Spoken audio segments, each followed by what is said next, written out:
half of them go the other way and half of them go to the right. I didn't like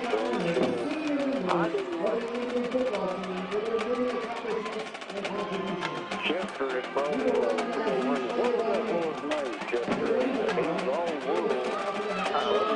His name was not Info. I don't know if that's who you're talking about, Coach. He's the baddest shooter athlete beside the coach. Yeah, Ronnie was, he played some quarterback, running back, and defensive back. Yes, he did. Yeah.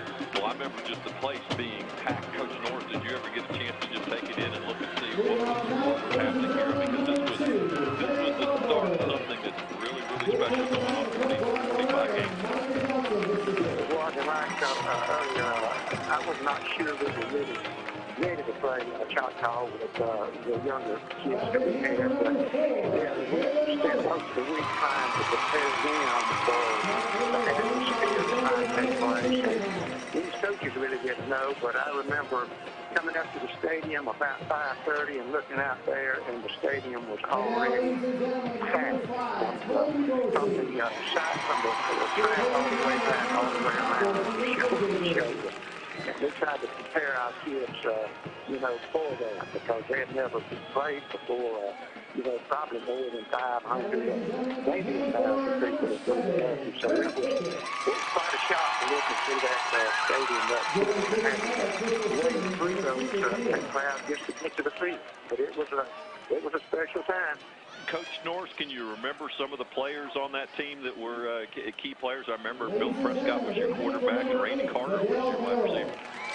Yeah, I can remember, a few of the names on that first team, like Bill Prescott, who is very active with the Fellowship of Christian Athletes, now down in Louisiana, and has been for his entire career.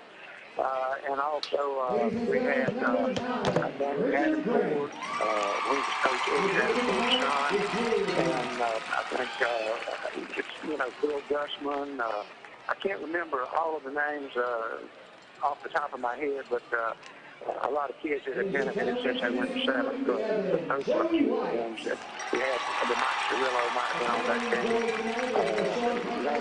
Randy Hare, maybe not Danny, but Randy, and some of those guys. Well, the game back then wasn't in the air like it was today, Coach Council. That game seemed to move pretty fast because you guys ran an option offense a lot as well, which is a power game, didn't you? Well, I'm going to tell you what, like I said, after that, I've had so many games, and I came back up there here and go to 5 or 6 or 7 more years, and it all runs together, and I'm sorry to say it, I'd like to remember a lot of those guys, but I just don't. I think it's been too long, too many games, but that was pretty normal as far as the crowd, because after a while there at Choctawhatchee High School, we had a packed stadium by the time we kicked off. It was the only game in town, and we were fortunate enough, to be winning some ball games. It was that type of atmosphere.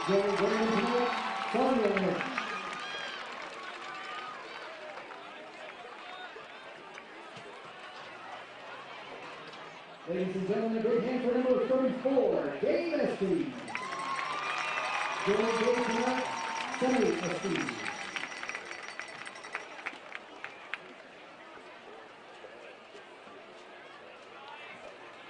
Now, ladies and gentlemen, a big hand for number 44, Michael Matthews. Joining number tonight, Erica Hunter.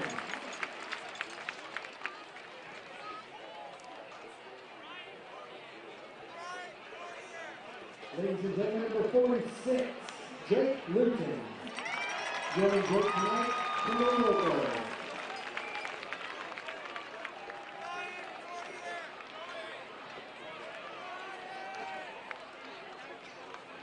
And now number 58, Micah Sutton. Joining Micah tonight, Edmund and Jacqueline Sutton.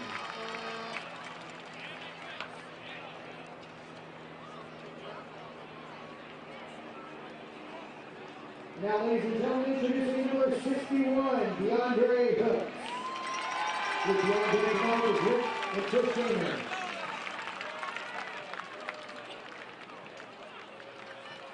And now, ladies and gentlemen, number 94, Charles Hicks, also joined by Rick and Postgame.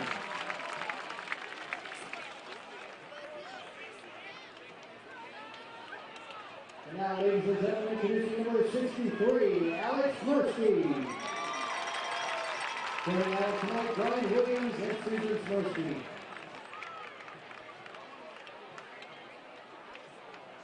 Number 64, Isaiah Washington. Joining Isaiah tonight, Thomas Washington and Emma Kiss.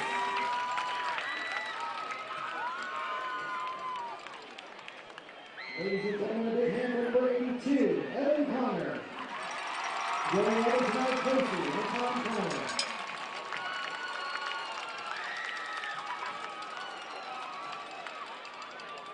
And finally, number 84, Daniel Smith. Joining Daniel Smith and Chris Smith.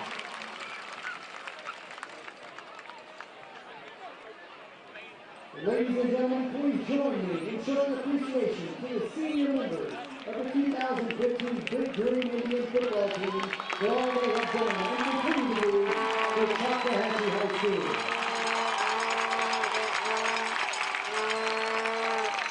Thank you, seniors. We would also like to extend our appreciation to connect with Flowers and Shalimar for not only providing the flowers for the mothers tonight, but also for their continuing support of Choctaw football. And now, seniors, let's go with green.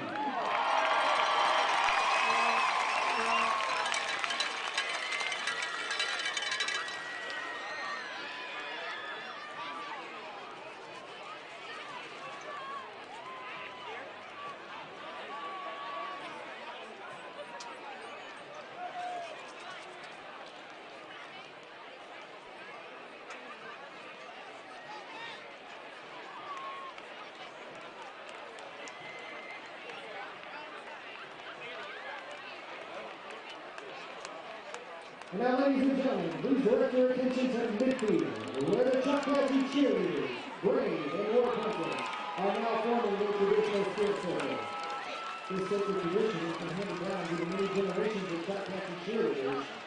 The 2015-2016 cheerleaders are captains, senior Warren Burkett, senior Johnny Lundy, co-captain, junior Riley Griggs, seniors Sidney Freeman, Holly King, juniors, Jesse Bentley, Jake Caballo, Ryan Grover, David J, sophomores, Chelsea Dowd, Emily Jowers, Isabel Rudo, Zan Mims, Mackenzie Stevens, Lydia Walker, Olivia Aker, and freshmen Kayla Brooks in the field, Olivia Geisel, Ashley Jones, Ellie Stefanik, Matiana Trunco, and Megan Pastorius. The War Princess is Katie Shank, the Brave is Joy Cox.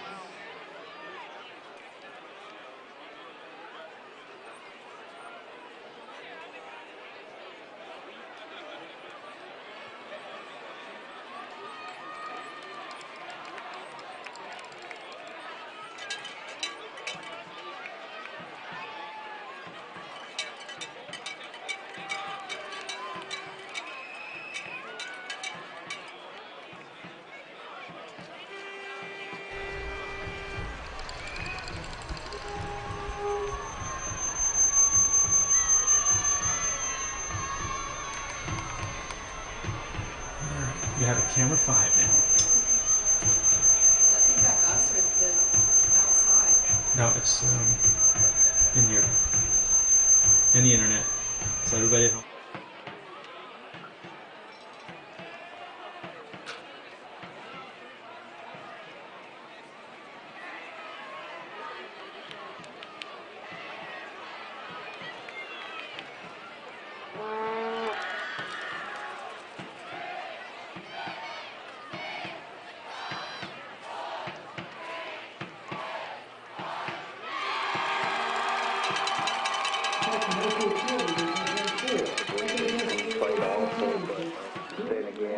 Tate has a great offense, their scheme, great running backs, quarterback, so it was a challenge in itself.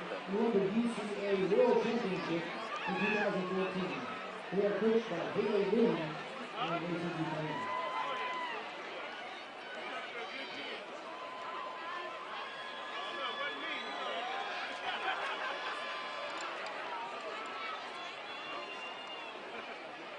And now, ladies and gentlemen, Choctawhatchee High School is proud to present the 2015-2016 edition of the award-winning Indian dance team. The 2015-16 Indians competed at the UVA Summer Camp in New Orleans, Louisiana, where they competed against some of the top teams in the nation. The Indians placed second overall in the small varsity division and earned the Team 4 Out Award for choreographic excellence. Also this summer, the Indians participated in the Team Up for St. Jude's fundraiser and regular Cody Boys known to the St. Jude's Foundation.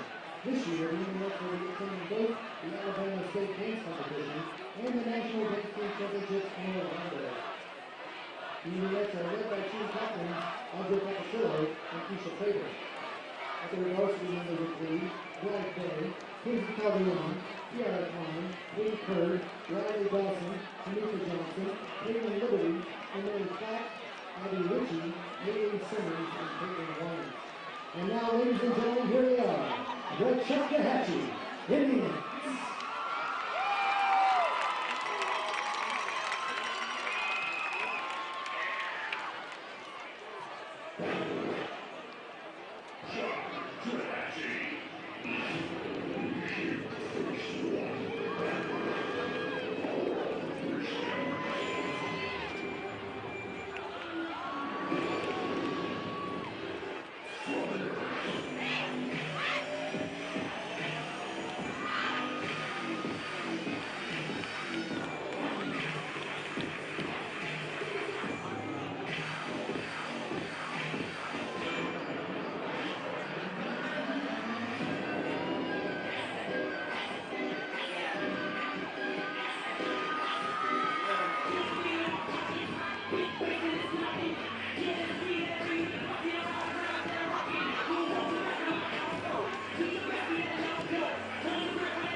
And now, ladies and gentlemen, let's stand field on the visitor side, where the Choctawhatchee High School Air Force Junior ROTC will proudly present our nation's colors. Commanding and carrying the flag of the United States of America is Cadet First Lieutenant Bryce Hood. Carrying the Florida State flag is Cadet Lieutenant Colonel James Wellaha. Carrying the Choctawhatchee High School flag is Cadet First Lieutenant Anthony Jett. With rifles tonight, Cadet First Lieutenant Pep Tepalongsi and Cadet Senior Airman Ryan Davis. Tonight we will say the Pledge of Allegiance, which will be immediately followed by the national anthem by the combined bands of Fort Walton Beach High School and Choctawhatchee High School.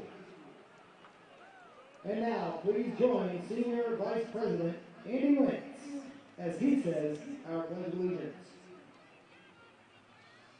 I pledge allegiance to the flag of the United States of America and to the republic for which it stands, one nation, under God, indivisible, with liberty and justice for all.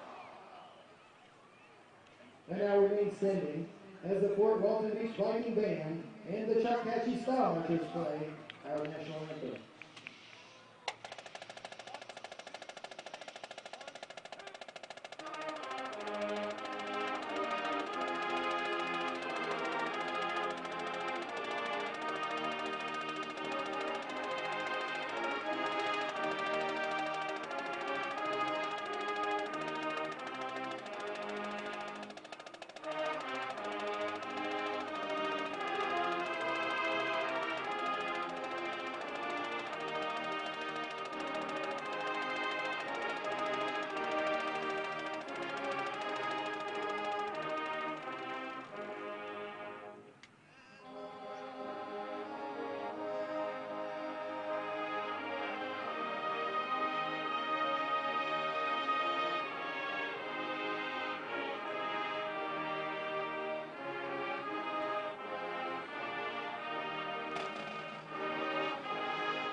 Check, sounds good. Dewey Seafood Shanty's a proud supporter of Choctawhatchee Indians and all their programs. Go Indians! Pediatrics of Okaloosa. All right, gentlemen, last one, 30. Yeah, all right. Kids in our community for 23 years. Pediatricians Dr. Lynn Keefe and Dr. Tracy Burton are huge supporters of Choctawhatchee High School, faculty and student athletes. They promote a healthy school. All right, gentlemen, doesn't get any bigger than this. 10 seconds and a welcome back. It did. 44 years ago it was bigger than this. There's nobody here. Academics and athletics. My sophomore year in 1988. Go. Welcome back to Big Green Football on Psalm 91.1. And welcome back to Joe Etheridge Stadium after an all-star pregame show. How about that? Well, we had the late, great John O'Connor, Sean Ellison, and Coach Townsell and Coach Norris. Special thanks to them for carving out some time. It sounds like Coach Townsell has a lot of time on his hands. Sound like he was ornery as ever and ready to go. Coach Norris had to go work. He's still selling insurance policies up there. They were part of this thing. It looks nothing like it did 44 years ago. A sparse crowd on the Viking side. Again, the 44th meeting of these two teams. The biggest win ever for Fort Walton Beach was the second game. 1972, 27-0 with that ringer, Ronnie Enclave. The biggest win for the Indians just 2 years ago, or last year, excuse me, 45-3. Clocked the Vikings over there at Steve Riggs. The most total number of points scored, 69 points scored in 2012. The Indians losing 38-3.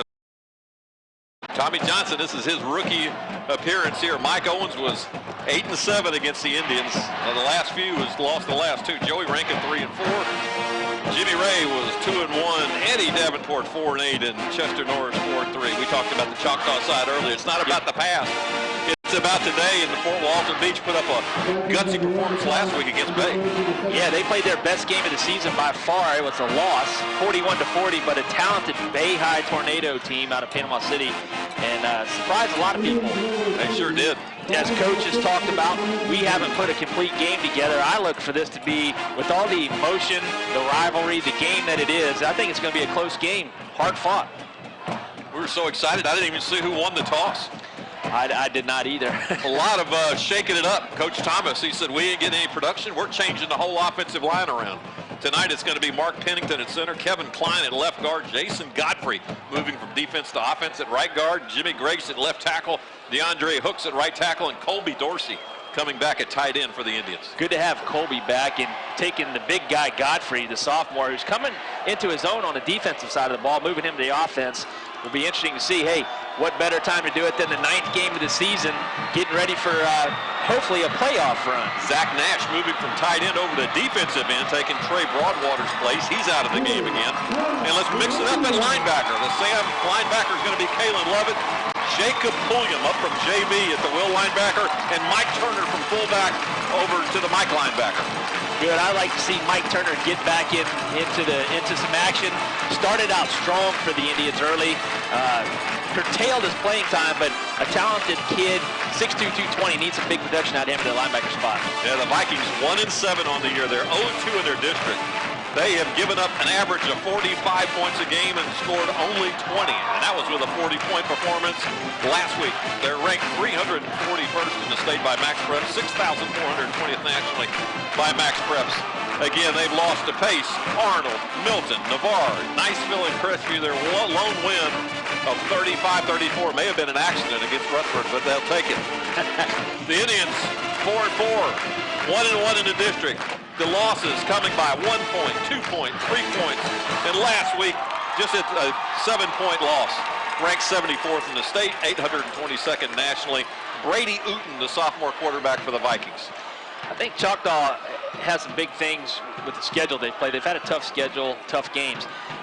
Tonight, got to get Uten to keep him under wraps. 49 completions, 120 attempts, 674 yards through the air, 4 touchdowns, 6 interceptions. Maybe Choctaw can get some interceptions. Leading rusher, a talented Antonio Marshall, big kid, 69 attempts, 490 yards, 6 touchdowns, average of 7.1 a touch. Receiving tonight, Rashard Parker. Indians have to stop him, 16 receptions, 312 yards, 3 touchdowns. The Vikings will kick it off to start the game. Moving from our left to our right. Doing the honors for the Vikings, number 10, LaDonda Coward. 2 touchbacks, I believe, on the year for Coward. Vikings in their road white pants, white jerseys, red helmets with a white face mask. Indians in all black. Coward approaches it. The 45th meeting is on. Toe meets leather. A low line drive kick taken at the 5-yard line. Richie Grant up the middle, up to the 30. Got some more room up across the 35 to the 39-yard line. Inspired return. He ran it up in there hard, did not stop. Bowled over a Viking, almost broke another tackle. Brings it all the way out to the 39-yard line. This is the week of the optional Mohawks for the Vikings. They get that haircut, get ready to take on the crosstown rivals. Remember, we said 44 years ago they'd never played each other in anything. Childers is your up back as we come out in the I. Toss sweep right side. Marquise Kane bulls his way up to the 43-yard line on a sweep to the right. Line up in the I, trying to get the big offensive line with their adjustments in the starting rotation. Muscled it in there. Marquise Kane, 5'8", 175 pounds, junior, 5 tough yards. Second down, 6 to go for the Vikings. Soon for the Indians from the Indian, their own 44-yard line. Then we're going to toss it, run it back this way. Kane to the left side. Marquise bulls his way. Looks like he has a first down at midfield. 2 tough runs. The old USC toss sweep, student body right, student body left. 11 yards and a first down. Just underway here at the Joe if you're tuning in. Indians at midfield with 2 carries. A nice return by Richie Grant, and we're setting it down right at midfield, left hash mark. High formation, Jake Fairley. Receiver to either side. Childers the up back. And their little guy gets up there for about 5 in a quick way. Quickly. Got to control my emotions. I'm starting to sound like that Niceville announcer. Yeah, I tell you, hey. He's on it tonight. Niceville with a big game. District implications, playoff implications going on at Niceville. Crestview visiting, and also Gus Malzahn visiting. There's been a Gus sighting. Uh-oh. I'd be worried about who I'm playing tomorrow. Got Ole Miss on the docket. You better be worried. Play action. Jake Fairley looking left. Swings it out. Caught by Colby Dorsey, the best hands on the team, down to the 30-yard line. Yeah, great job by a tough athlete. Guy I've come to admire Colby Dorsey this year and his toughness. Jake laid him out a little bit, lofted it up there. He made a great two-handed catch. It hit immediately, but holds on to the football. Tight end special right there. Minute and a half gone, opening quarter. Indians at the Viking 30 out of the eye. Marquise Kane off behind the right guard, about a yard, maybe 2 yards. Shortest gain of the night so far for this new look Indian offensive line. Tackled by the Vikings, Brandon Partridge. He's a senior defensive end, 6'4", 230 pounds. He slow played it and made a good sure tackle on Marquise. Gain of 2, second down, 8 to go from the Viking 28. No score here early on. 2 minutes gone in the opening quarter. Now we'll go out of the spread. Quick pass out in the flat, complete. Down to the 19-yard line. Richie Grant on the reception. Vidal Merrill during senior night was not dressed. So the Indians certainly not short on receivers. Richie Grant will have to pick it up a little bit. Indians averaging well over 5 yards per play here on this first drive. Indians going old school too, huddling it up. Now we'll break it, going to the spread. Kane, play action, looking out to the right. It's tipped by the Vikings and incomplete. Looking for Dorsey out in the right flat. The Viking got a paw up there and knocked it down. Good job with the deflection. Send the speed package in. Chris Pickett checks in. Isaac Smith checks out. Indians are huddling up. Haven't seen that all year. Yeah, Indians have begun going fast since probably mid-season 2 years ago. Now we'll split twins to either side. We'll run jet motion left and hand it left. And back to the line of scrimmage, and that's about it. Maybe a yard down to the 19-yard line on the jet sweep. Coach likes to run that jet sweep into the short side, into the boundary. Ball is on the hash. Brings up the first 3rd and long situation tonight. 3rd and 8. Vikings would like to hold here. Indians will have it at the Viking 20-yard line, just inside the 20. This will be the 9th play of the drive. Indians stay in the spread look. Chris Pickett wide right, got single coverage out there. We'll put motion back left. Fake the jet sweep. Jake Fairley looking over the middle, going for Pickett, incomplete. Do it into double coverage. Had to have somebody else open. Good play action pass with the jet motion. So field goal unit in. Mendoza will try this one. Richie Grant will hold it. They'll put the tee right at the 26-yard line. So it's going to be a 36-yard attempt from the left hash. Vikings have 9 on the line. Snap is good. Placement's good. Kick is up. It's long enough. It's good. Vikings down 3-0 early on the Mendoza field goal. Indians draw first blood back in 30 seconds. You're listening to the Big Green Radio Network. I forgot all about that, Scotty. No worries, all good. Okay, I'd forgotten all about it. Good. Look at the ketchup package, or the Taco Bell Whether package. you're considering clear liners, retainers, or traditional braces, call Neil Orthodontics. Only an orthodontist specialist in straightening teeth and has 2 to 3 years of education beyond dental school. So make the decision to smile better. You can call Neil Orthodontics at 244-3880. That's 244-3880. Or visit them on the web. All right, here's 10. All right. By drneil.com and become a member of the Beautiful Smiles Club. Go Big Green. Indians draw first blow off the foot of Mendoza, make it 3-0. The scoring drive update brought to you by Emerald Coast Funeral Home. Including the field goal, the Indians run 10 plays, cover 40 yards, started at their 39, make it down to the Vikings 19, settle for a 26-yard field goal right down the middle. Mendoza 3-0. Indians take 3 minutes off the game clock. Mendoza tees it up near the right hash mark. High kick going to be short of the goal line, taken at the 2, the 10, 15, and down hard at the 21-yard line. And there's some dancing going on the returns team. Juan Ware makes the special teams tackle down there at cover, number 24, 5'8", 175-pound junior linebacker. So the Vikings, again, averaging 20 points a game. Giving up 45, that's a problem. Indians averaging 30 a game, giving up 25. So the Vikings will spread the field. Brady Ooten at quarterback. They'll run trips right out of the chute, single receiver to the left. Oops. First pass complete across the 30 to the 31-yard line. Ooten had a career day last week against Bay, 4 touchdown passes. Pass completed to Evan Mitchell, junior wide receiver. Ran a curl route, 8 yards on the completion. Second down, 2 to go. Early on, first quarter, Indians lead it 3-0. Vikings in there, traveling white, red helmets, red numerals. Pistol formation. Handed off left side, first down, a couple to spare. Number 22, Chase Cleveland on the carry. So the Vikings, on their first possession, pick up a first down and probably a little confidence. Yeah, you got to have some confidence after scoring 40 against Bay. Coming out and playing inspired Coach football. Shabby Johnson probably coaching them up this week.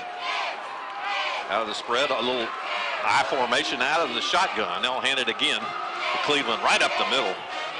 He's still fighting. He has a couple yards across the 40 to the 41. Kind of going smash mouth like the Indians opened up with. He ISO play. Fullback led him up in there with a tough block, and he followed him.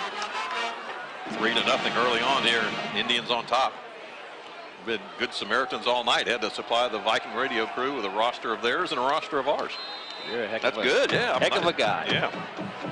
Gotta put a dummy in the booth here. Told him no way. Twins left, Twins right out of the spreads. Second down. 7 to go, and flags fly. Not sure if we're going to have a delay a game penalty, and no, it's a false start. Somebody got play clock at 25. Somebody got in a three-point stance and flinched. Once that hand goes down when you're on the offensive line, you cannot move it.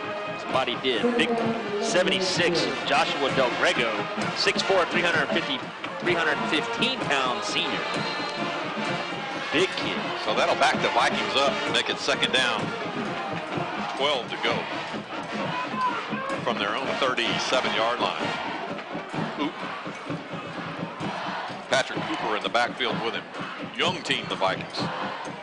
Cooper gets a couple. Back to the original line of scrimmage, that's going to be about it. Vikings hit hard.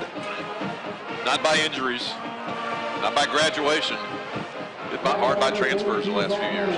Be a different team if you put Deontay, Sheffield, Romeo Finley, Jake Fairley. Yeah. And a few others. Brandon Thompson last year. Their offensive line, they got 315, 280, 250, 240. They're big. All right, they're not going to spread it there. They're going to go into the spread, but they've got double wing formation out of the spread. Lost it out in the flat, complete, and stopped for a gain of about 2 yards. Miles Betts comes up from his corner spot, makes a great tackle. Ran a shoot route, slot back, kind of crossing things up. Betts was right there, made a perfect form tackle, stopped him in his tracks. 4th and 7. So the Vikings have used a myriad of punters this year. They're averaging 34.7. They punted the ball 35 times already this year. Corey Bonner will do the honors right now. A good snap. Pressure coming by the Indians. Don't get there. They'll block one for the high kick taken at the 25-yard line. How about that 40? Gone. Midfield, I think this one's going to go to the house. One man to beat. And he does it. Touchdown, Indians. Richie Grant takes that one the distance. He does what any good punt returner is going to do. You have to get north and south immediately. He went north, broke a tackle, got through the first wave of the kick coverage team. They overran it, and he was on the sidelines with one guy to beat the punter. That was Corey Bonner. He did so easily, had a lead blocker out in front. 9-0 quickly. The Indians wisely, just like you see in college football, wisely did not block somebody in the back. Did not push anybody in the back to get away. So Mendoza will try to make this 10-0 early on here in the first quarter. Snap is good, placement's good, kick is up, and it is good. With 5 minutes to go in the opening quarter, the Indians up 10-0 on the Vikings. We'll keep it right here. Provide that scoring drive update. Presented by John Dowd, attorney at law. I'd say that was a 65-yard punt return. I'm guessing on where he fielded it. Maybe the 30, 25-30. Like we said just now, he went north and south immediately, got leverage on the kick coverage team, broke one tackle. By that time, he had passed the wall of defenders for the Vikings, had a lead blocker to block the punter, who is an athletic kid. Corey Bonner is a 6'2", 200-pound, strong safety wide receiver type, but Richie Grant's speed up the sidelines was no match. 10-0. Special night again tonight because we're streaming this live and archiving it on EmeraldCoastTV.com, ECITV.com. RJ Murdoch and his team of volunteers and producers from right here at Choctawhatchee High School, WBGI, Big Green Indian Network. They're always a part of it, and they're doing a fantastic job. Nothing comes free. The Indians got some nice T-shirts this week. Nice game day T-shirts provided to the Indians, courtesy of several. The Dowd Law Firm, Mike Webster's Law Firm, Brian and Kim Pennington, and Bruno Trilogy donated the cabbage to take care of that, and also the T-shirt sponsor, Screen Print Design. So for all your screen printing and T-shirt needs, look to Screen Print Designs. That's an awesome game day T-shirt they did for the Indians. Second kickoff of the night for Mendoza. Jose, this time he'll put it right in the middle of the field. Last time it was on the right hash. Moving from our right to our left, 5 minutes to go here in the opening quarter, 10-0, and this one will go out of bounds at the 2-yard line. So the Vikings will get good field position at the 35. Early score from Niceville that we'll all be interested in. 7-0 early on, Niceville. Yeah, they clicked on all cylinders last week against Pine Forest. Hung 42 on the twice beaten Pine Forest Eagles. Choctaw was the only other team to beat them, and that was a dog fight when we went over there. Fort Walton, Niceville was clicking. So the ball will be spotted on the right hash because that's where it went out of bounds. No time off the clock. Good job done by the clock operator. 1st and 10 Vikings. And one thing you don't see all around the country is the spirit that Vikings student section has. I was in the pep rally last week as a alum of Fort Walton Beach High School. I was worn out just watching them the whole time. Every cheer was coordinated. They all had their purpose, and they did it.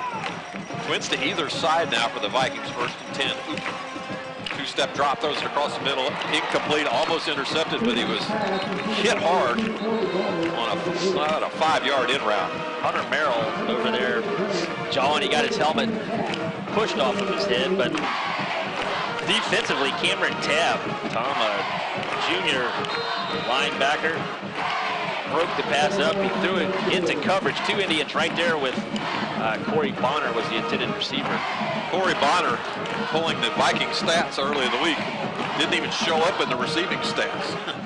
So the Vikings, the leading receivers were Rashad Parker for 312 yards, averaging 20 yards a catch. A lot of those probably from last week. Trips left now for the Vikings, 2nd down. And play clock. Plays clock. Let's see. Delay a game. 4:25 to play, opening quarter. Vikings penalized 5 yards. Indians lead it 10-0. And that's one of those things that happens when teams are down on their luck, so to speak. You can't be behind the chains. Now they're 2nd and 15. They're scrapping for every little victory they get each play. Now they're 2nd and 15. Spread formation. Jackson Cooper alongside Brady Uten in the backfield. Twins to either side. Uten looking right, throwing right, complete. And up to the 42-yard line. Rashard Parker, the leading receiver we just mentioned. Ran a slant route. Joey White was playing off of him a little bit, gave him the inside release. Kind of an easy pitch and catch. Joey White makes the tackle immediately. Third. Lee Hale says too, he's correct. It's on the 38, they got it, or the 43, they got to get to the 45. 3rd down, 3 long, 2 to go. Vikings will come up to the line with 9 on the play clock. They got to go hurry up. They go right up the middle, and they've got a 1st down across the 45 up to the 47-yard line. I think back and you think of the late, great John O'Connor with that interview with goosebumps listening to it. What would he say about this crowd? Embarrassing for a Fort Walton Choctaw game? He'd be disappointed. He'd say sign of the times, maybe just a different time. Yeah. Not even close to full on the Fort Walton Beach side. This wouldn't be the crowd for an opening game back in the day whenever I was playing. Uten hands it up the middle. Stood straight up before midfield was Chase Cleveland. Back before there was internet, 300 cable channels, and everybody with a cell phone. Vikings get some new players. We talked about our new line. Chase Cleveland hadn't touched the ball much this year. No, not on their stat sheet. And making throws to Corey Bonner, so they're changing it up. Gotta see if Tommy Johnson has that hood on over there. He's normally got the hood. He's got a hoodie on. It looks like he's got the long white wind shirt. Coach probably now look that way. He says, I want a timeout. So he'll keep it right here. Last home game of the season for the Indians. You know, the Indians, if we get in the playoffs and play another runner-up team, we actually would host. Last year we were the even numbers, and this year the home team is the odd district. We were in District 2 last year. This year it's District 3. So we would need St. Augustine to beat Niceville. Yeah.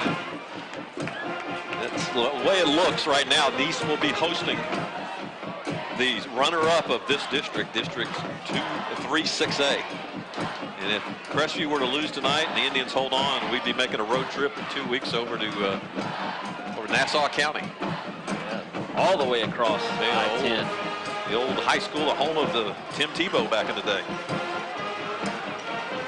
2nd down, 9 to go for the Vikings out of the timeout. 3 receivers, split wide left, 2 right, empty backfield.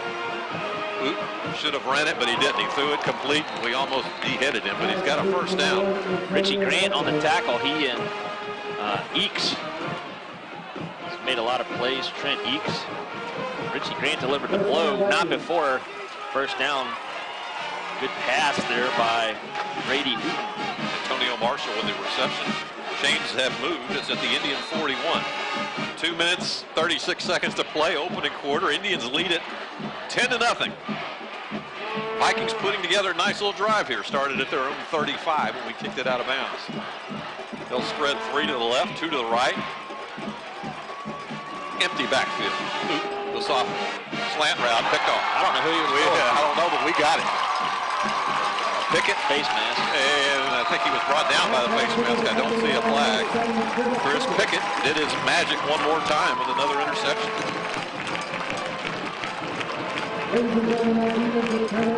Turnover. Guess what?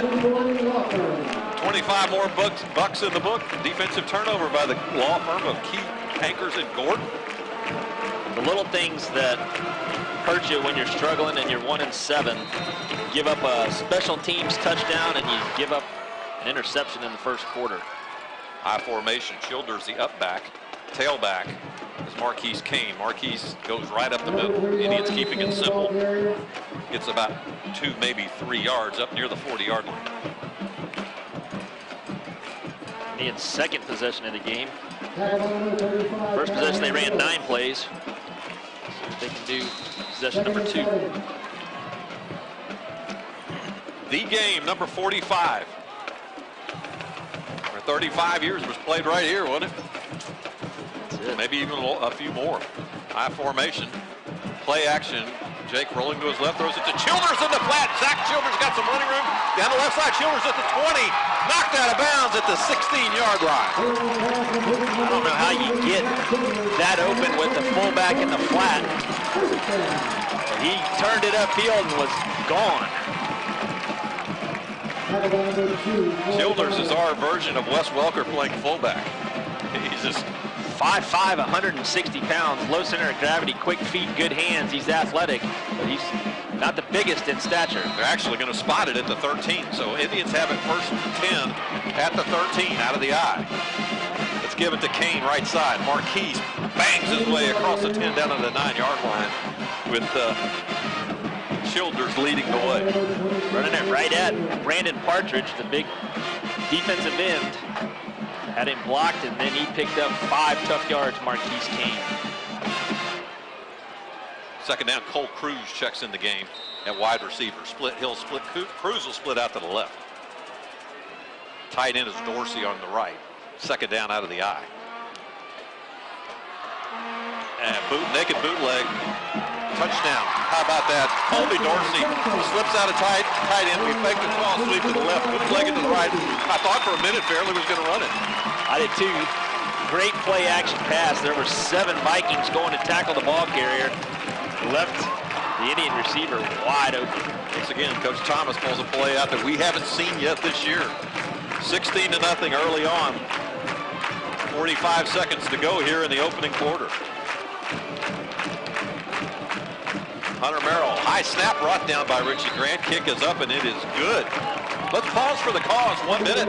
Indians up 17-0. You're listening to Big Green Radio Network.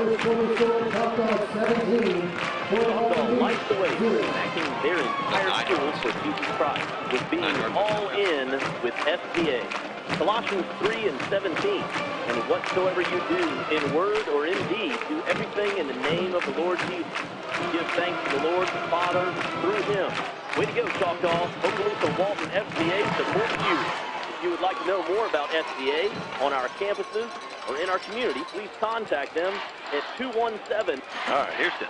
91. That's 217-0391. Or go to their website, owfca.org. Nice drive by the Indians. Let's hear about it, courtesy of our friends at the law firm of Wesley, McGrail, and Wesley. 4 plays, 63 yards, 1:30 off the game clock. Big play of the drive. The pass to the big fullback. Childers ran it up the sidelines, 40 yards. Dustin Hoffman played him in a movie, didn't he? Little big man. Yeah. 17-0 with 45 seconds left in the first quarter. Now Mendoza keeps him guessing. He's going to put it on the right hash now. Kick it from over there. I guess he hooked that one a little too much. Going to hit it, try to tee it on the right side of the marker, hit it down the right side of the fairway. This one does draw, but it's going to draw right into the end zone. And Fort Walton dangerously watches it bounce like 1 or 2 bounces in. Yeah, the young guys, they came out hard. You can see them a little bit frustrated right now. You got the body language of heads slumping. All Coach Johnson can do to keep them fighting for 48 minutes.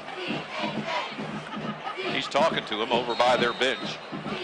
If you're not lucky enough to be watching this on Emerald Coast TV. Great feed. We got a monitor in here. Feel like Joe Buck and Troy Aikman in here. Everything but a spotter. Going to get Chris Klein back here. CK. Slant route, incomplete. Oh my goodness, Chris Pickett with a late hit, and he's going to get flagged for it. Rightly so. Yes, that's. It was nowhere near the. Should have tried to pick it off. Could have picked it off, but Ball went by the receiver. He gave him a shoulder. Wasn't targeting, didn't hit him in the head, but it was unnecessary roughness. The perfect definition. Yeah, it happened so fast. I thought it was the old clothesline back in the day, like the Oakland Raiders used to do. He hit him with his right shoulder in the receiver's right shoulder, so it was a legal hit, just late, or, you know, unnecessary. Yeah, the ball wasn't catchable, and it wasn't caught, and the ball went by, and that's when Pickett decided to greet him. Said, I'm here. They won't come over the middle much anymore. Without thinking. All right, about empty backfield for the Vikings. 5 wide receivers. They'll try it again and pay for it again. A high pass and through the hands of Will Meyer. Little guy. 2nd and 10 for the Vikings. 34.2 seconds left to go in this opening quarter. The good guys on top, 17-0. Generally what happens, teams get down. They're down 17 points and they go away from the run game. You want to control the clock, run some time off. Now they're going to pass it every down, stopping the clock, extending the game. They come up to the line. They're still not set, and there's 5 on the clock. 3, 2, 1. And the refs, nope, did the right thing and threw the flag. I'll drive a coach crazy. Get in the huddle, get out of the huddle, especially if you got to run the motion.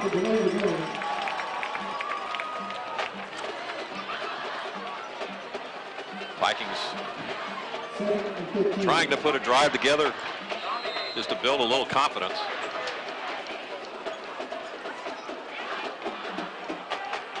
Now the mountain gets higher.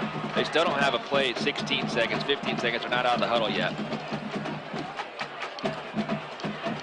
Frustrating to say the word. Now they're up at the line and there's 7 on the play clock. They'll put Marshall in motion. Run him down the left side and down. Ooten goes in the backfield. Ian Terrio. He's been back after his injury, getting after it. Chad Marshall with the quarterback sack donation. That's 50 more bucks in the coffers. Say hey there, Ian Terrio's dad over in Korea, but I think he's here. He doesn't go back over for another few days. So we'll say hey to somebody else. Andrew Dobin, our man. He's in the stands with his headset tonight. All right. He comes out for one game a year. This one, and a good one to be at for Mr. Dobin. It's 17-0 Tribe. We'll be back in 1 minute. You're listening to the Big Ring Radio Network and watching on EverOnCoachTV.com. Little Caesars Pizza on Racetrack Road in the Choctaw Plaza is the home of the hot and ready $5 large pizza. Little Caesars is a proud warrior sponsor of the Choctaw football game. Every home game, Little Caesars Pizza provides hot pizzas to feed the hungry Indian team. Little Caesars for your hot and ready pizza. Go Indians!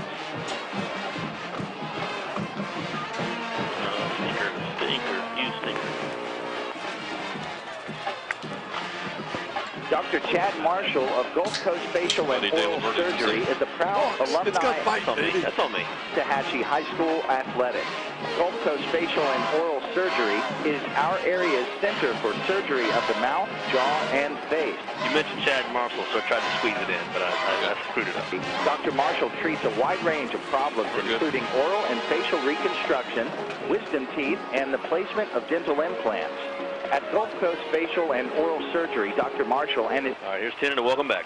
...aims to provide you with the comfort and caring expertise for any of your oral surgery needs.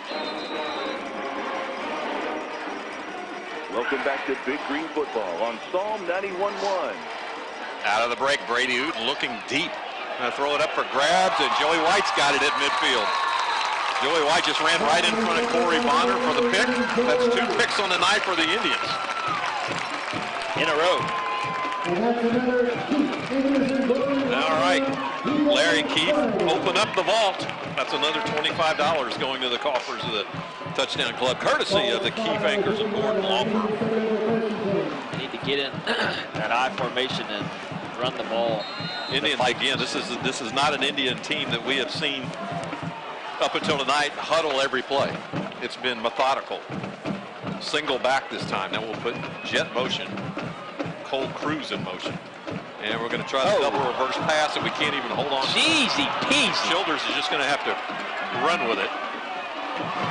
And a block in the back, excuse me, that's Isaac Smith. The Indians tried to set up the reverse pass and get a home run, and didn't get the handoff. Isaac Smith didn't field it cleanly. Then he was going to pick it up, and he kicked it. We have an injured Viking, Joey Pearson, down on the field. We'll sort that out. I think we had a block in the back with all that. Yeah, this one we'll be way back. Cruz checking back in, number 16. So they'll have hope everything's okay with Pearson. A big penalty from that flag, probably about the 30. We'll be back inside the 15. We started at midfield.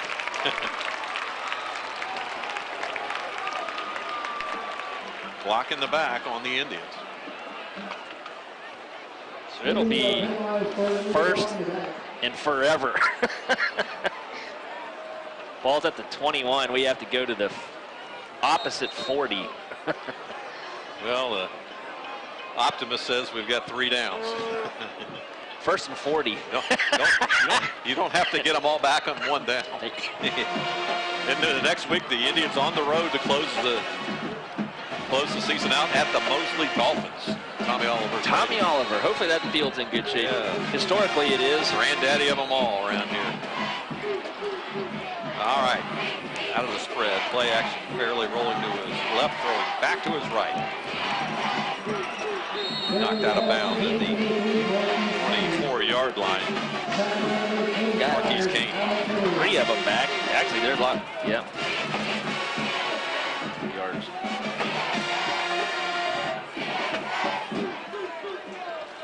Second down. 1.5 miles. From the 29. Excuse me, the 24-yard line. We need to get to the other 40. A punt might do well. We'll see what Coach Thomas has dialed up. We tried the reverse pass, and that's what got us here. We couldn't do that. And now we've got time being called by the Indians. We'll keep it right here because it might be a quick one. Again, we've mentioned Crestview was at Niceville tonight. Other games around the area, Rocky Bayou is visiting Aculla Christian. Baker at Northview. The undefeated Walton Braves at East Gadsden. South Walton is at Bozeman. Freeport's got their hands full. They're going off to Fort St. Joe. And Weewa-Hitchcock. Fighting Gators are at Holmes County. Other games of interest in District 1 6A. Pine Forest and Tate tonight. That'll be a good one. They're both undefeated in District 1 6A. District 2 6A, Navarre pretty much has it wrapped up unless Gulf Breeze pulls an upset of all upsets. If they do, it's going to be a shootout over there, it appears. And across the state, as we said earlier, it looks like that St. Augustine has the runner-up position settled. Inglewood is at Nice. Inglewood's 1-2 and Nice 3-0 in the district. So Nice will have that first seed even with a loss because they have the tiebreaker against St. Augustine. Out of the spread, play action, Jake Fairley looking, going deep and throws it way over the heads of everybody. Going looking for Pickett. And Rashard Parker touched it, and man, he looks like he just won the lottery. He threw it as far as he could throw it. And Parker touched it, and then he did a dance. He was happy. Hey, I broke that up. That's a pass breakup. My helmet sticker. That one in the stats. Third down. Now you got to get it all back in one, but I think Coach Thomas would be happy with a nice play here and let Fairley do the honors with a punt. Twins to either side. Kane is in the backfield. And Marquise will get it. Marquise. Oh my, he's got a first down. Marquise has the first down and 5 yards to spare. Just on a regular sweep to the right. Little draw play. Yeah. He did it as a quick draw. He broke it to the right, got to the sideline, and there was nobody there, which is... Now they're spotting it. They're moving the chains back. They're going to say Marquise stepped out at the 43-yard line, so they're putting the chains back in place. It's going to be 4th down and 3 to go. Go for it. I didn't see him step out, but I wasn't on the field either. Yeah.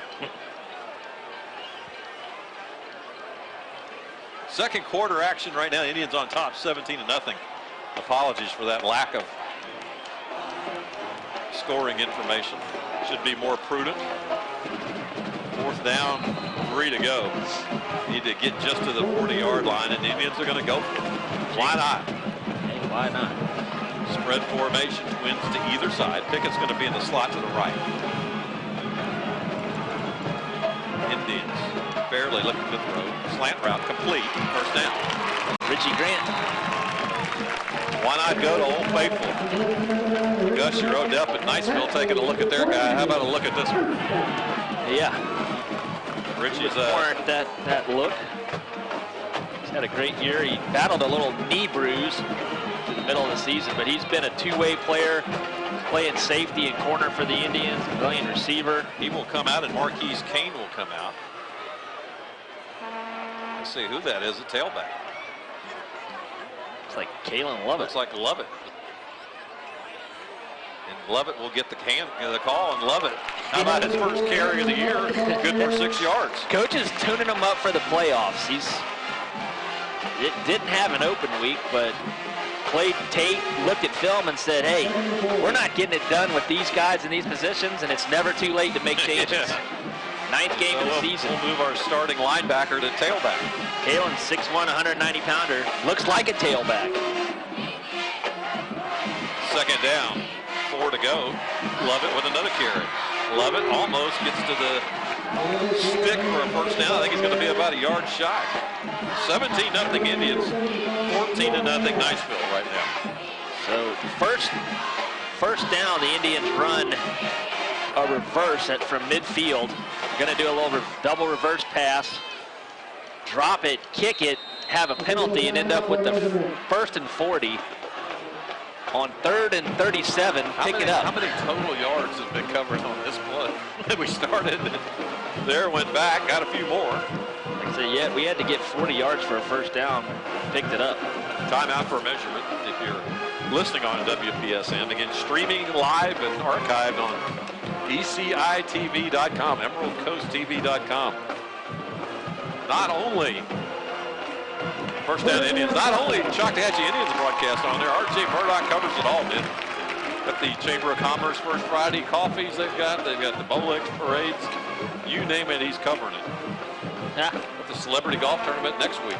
Normally it falls during this week, and he can't do this game. No, it was last week, excuse me, because he had he wasn't here for tape. And he'll be doing the Northwest Florida. You didn't miss much for that one. Northwest Florida Raiders. Yeah, the Raiders. Defending national champs. All right, out of the eye. 1st and 10 Indians here, 2nd quarter, leading 17-0. Play action, Fairley squeezes it out in the flat to Kane. Marquise Kane, 15-10. I'm sorry, down at the 11-yard line, and we're going to have a block in the back by Dorsey. Colby Dorsey put his head down right when that flag came in, and he said, I did it.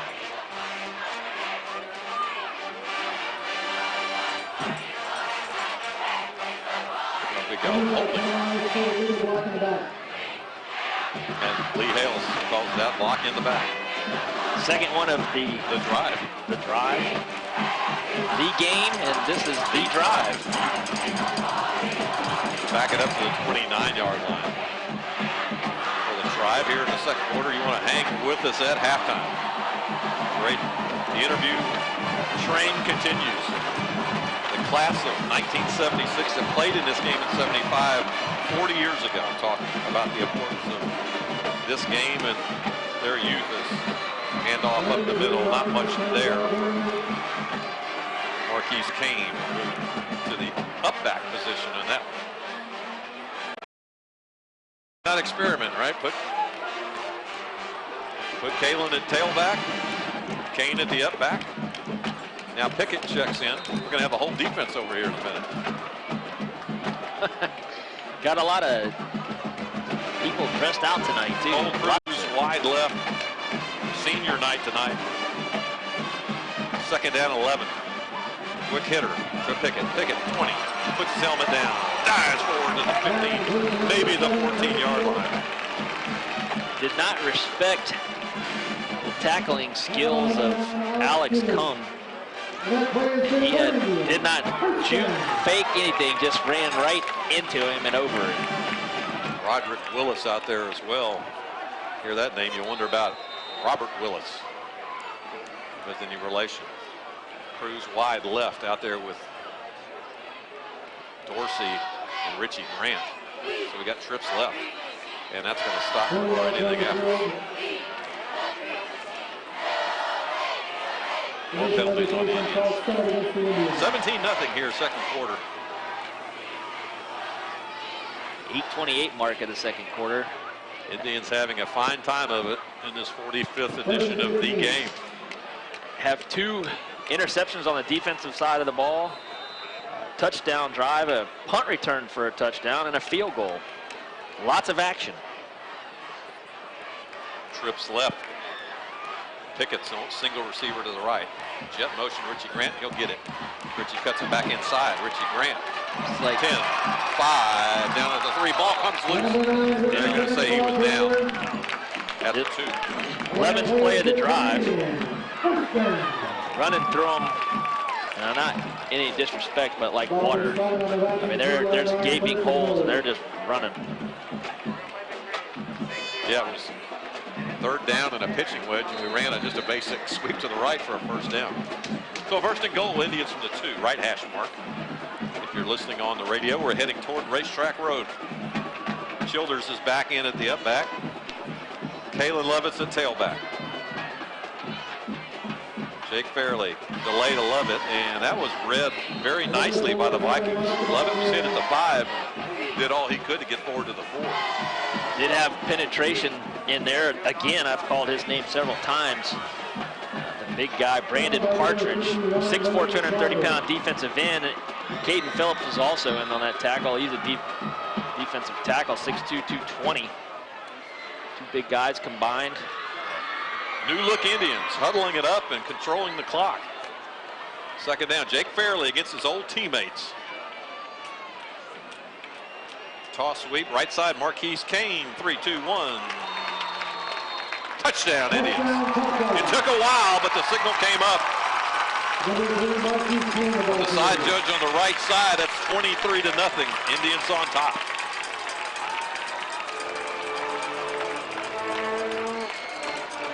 How did they officially stat that? The drive started at the 50. We had penalties that brought it back to the 20. It's up to you, my friend. I'm going to call it a 80-yard drive. 12 plays. And the Vikings flinch a bit. Half the distance to the goal. Indians may just refuse this. They will. They'll refuse it. Kick it from where we got it.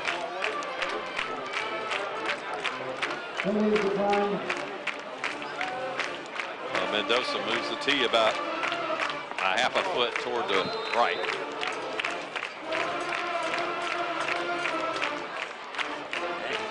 Snap is down. Kick up, and it is good. 24-0. Good guys. Back in 1 minute. You're listening to the Big Green Radio Network.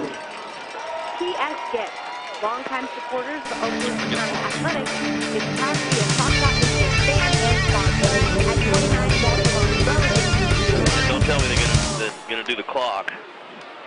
Running clock? Yeah, running clock. That's second half if we're up 35. I know. Yeah. I just can't that imagine. No. That was nice last year to get it over with because we were on the field. Not 2 years ago. Yeah, I know. Yes, go to the best gift shop and the finest gift shop on the Emerald Coast. The place to go for a great football game, talented, amazing band, and dedicated fans is Eckerd Stadium, where the spirit of Choctaw comes alive. Go Big Green. You make us proud.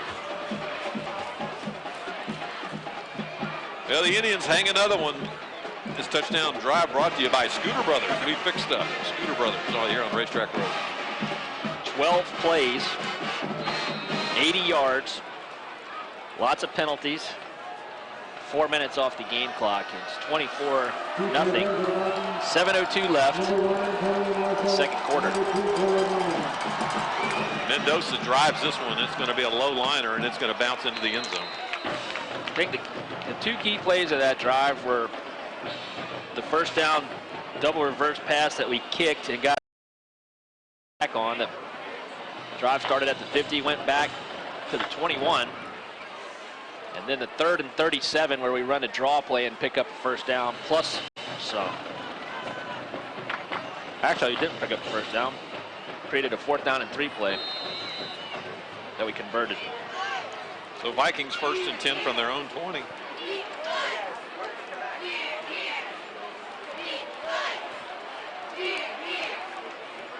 Go under center. Tight action, going to run toss sweep out of the double wing. And not much there. They actually lose yardage back to the 19. He's driven back. And penalty markers are down. Looked like they went into the double slot with the wideouts on the line of scrimmage next to the tackles.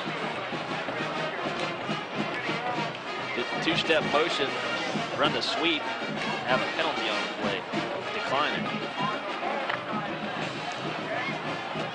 Well, they're going to back him up. Again, not your typical Choctaw Fort Walton game. If you want to sit on the visitor side, there's plenty of seats. Not so much on the home side. Remember back in the day, they would put end zone bleachers in right up on the back line of the end zones. Be cold weather. Yeah.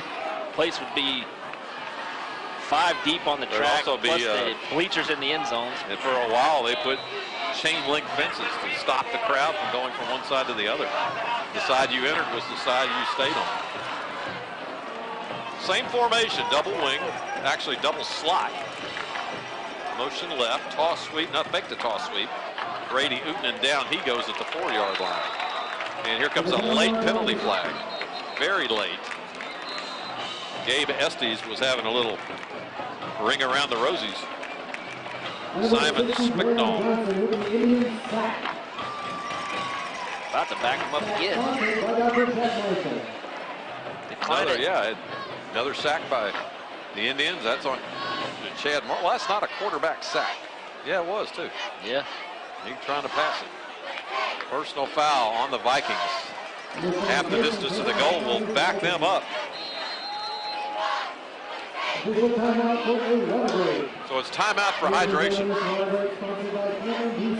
This water break brought to you by Cameron D. Simpson, attorney at law. Back to the 1-yard line again, halfway through the quarter here. Indians lead it 24-0.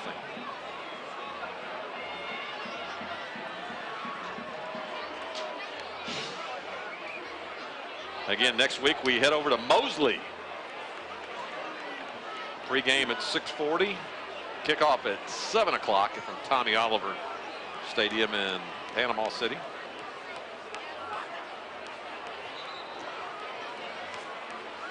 So the Vikings trot back on, and they've got 1st and 28 to go. 29 to go.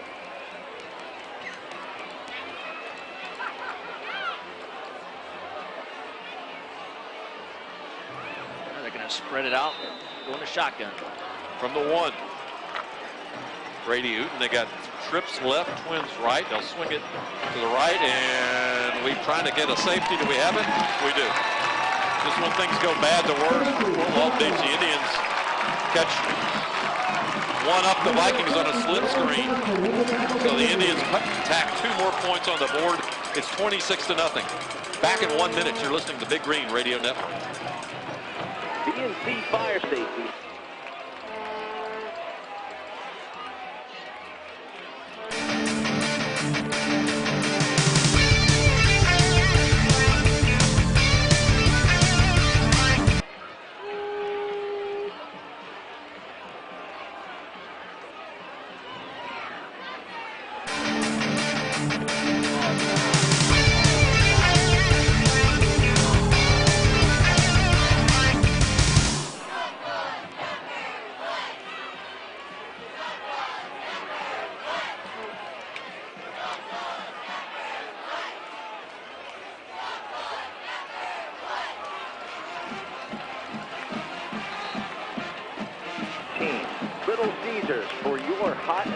pizza.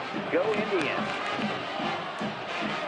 Back at Joe Etheridge Stadium, the Indians 2 more points, the first safety of the season for the Indians. First one, yeah. So the Vikings will now get the what they call the free kick. It used to be a no-brainer. Teams would punt it from here because of the, I guess you could get good coverage on the punt, but now teams are elected to put it down on the tee and drive it. The kickers kick it further than they used to. The punters out kicking their coverage, I guess. I mean, in the NFL. They are going to punt it. Yeah. Not going to put it on. Corey Bonner will punt it for the Vikings. Indians lead at 26-0. Short kick and penalty flag. That's why, Tom, you go off sides. Is that what it was? Or they didn't? I'm not sure. I don't see any laundry, at least around the 20. False start. They didn't blow it in. I'm not sure. Kicked it before the ready. I was going to say, are they going to back them up to the 1 again? I was going to say I was going to recap the series of events that led to the safety. A couple of penalties that backed them up inside the 3, and then they tried to run a rocket screen, catch the ball in the end zone. We tackle them immediately. Here we go. 6:02 to play in the second quarter. Indians lead 26-0. High spiral taken at the 40. Who is that? 45. Is that Kane across midfield? And we got some running room. That's Pickett. Pickett, one man to beat. He's got some more friends. That's Richie Grant. Richie Grant down at the 12-yard line. He was determined to catch that one. He backed up, fielded the punt, and off he went. Party's on at Joe Etheridge if you're wearing green. Maybe a quick second half. Indians from the 12-yard line after the punt, and all things considered, that was a pretty good punt by Corey Bonner. High hang time, just talents and blocking. Richie Grant, speedy, gets to the outside. There he goes. Indians, high formation. Childers, you got back, and he'll get it. Look at the little man fight. He goes down to the 5-yard line. Childers only a sophomore. Second down, 3 to go for the Indians. Need to get to about just past the 2 for a first down. There's people at the ticket gate demanding their money back.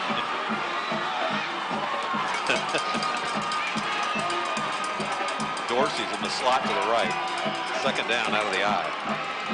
Childers up the middle. Little man, touchdown, Childers. 32-0. 5-yard run by Zach Childers.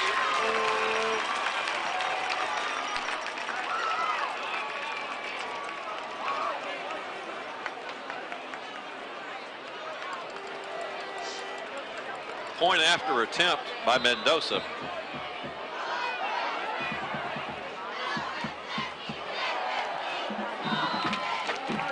Make it 33-0. Snaps has been really good. Hunter Merrill snapping it back with touch and accuracy tonight. Once again, I want to thank the law firm of John Dowd, Mike Webster, attorney at law, Brian and Kim Bruno Trilogy for providing the special game week shirts for the team and coaching staff. We should get some of those. Diane Pulliam put that together. I think maybe they handed out all they had. They said she's got a note here to me. It looks like they are available for purchase at the Spirit Shack. Fort Walton Beach versus Choctaw. T-shirt sponsors provided for players and coaches. Screen Print Designs did it. Law firms of Dowd, Webster, and Brian and Kim Pennington made the donation to make it happen. And this touchdown brought to you by Fantastic Sam's. Was there today? I need to go. I got a place out in Destin. Janice, boy, she can cut the lettuce. 2 plays, 12 yards, 40 seconds. Childers with both carries. 12 yards on the drive with the touchdown. 33-0. 5 minutes left in the second quarter. Yeah, we literally have a half a quarter to go here in the first half.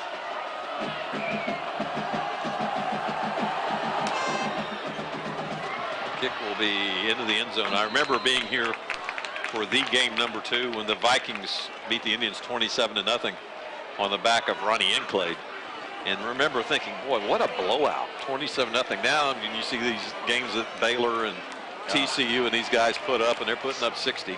Yeah. It's just it's like nothing to it. Back then, a 21, 27, 28-point win was something to, you know, it was huge. I grew up like those guys were talking, that'll be talking, that we'll listen to at halftime about the daily news coverage of the game. And it was a week-long recapping the series, you know. It meant a lot. Uten hands it inside, nothing doing there. Back to the line of scrimmage. 14-3, Crestviews on the board now. I remember my sophomore year, 1988.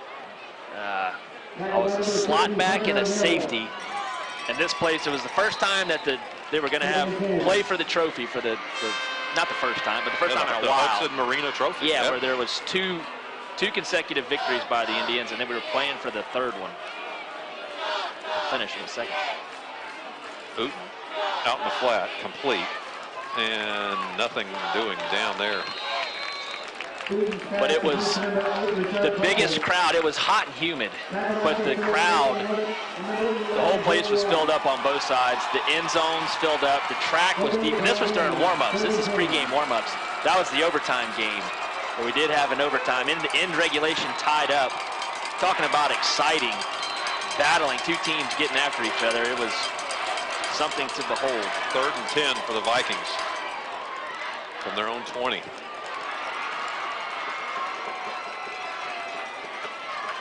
As they break the huddle with 8 on the play clock. Brady Uten, the sophomore quarterback. Seen it all this year. Throws this one deep. And will the Indians get another pick? We do. Man. Is that Betts? Good for Betts. Miles Betts, the rise-up winner for last week. Another turnover.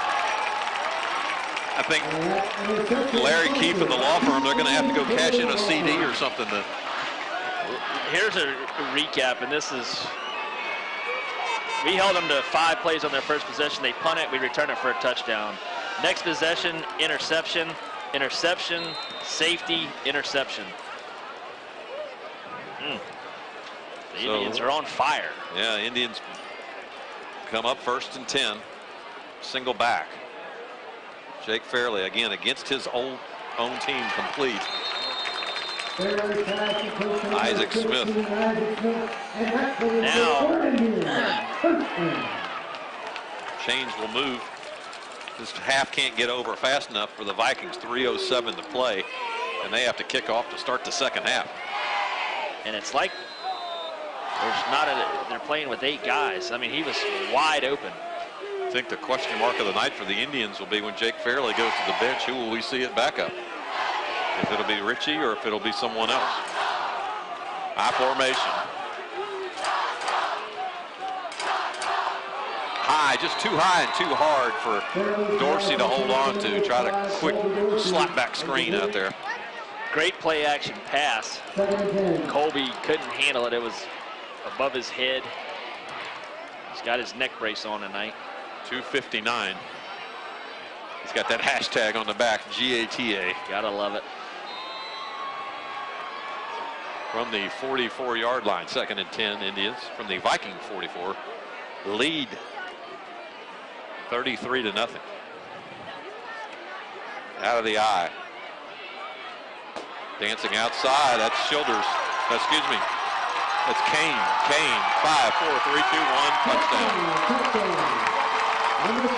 Sorry for the lack of emotion. It's like a scrimmage. I do too.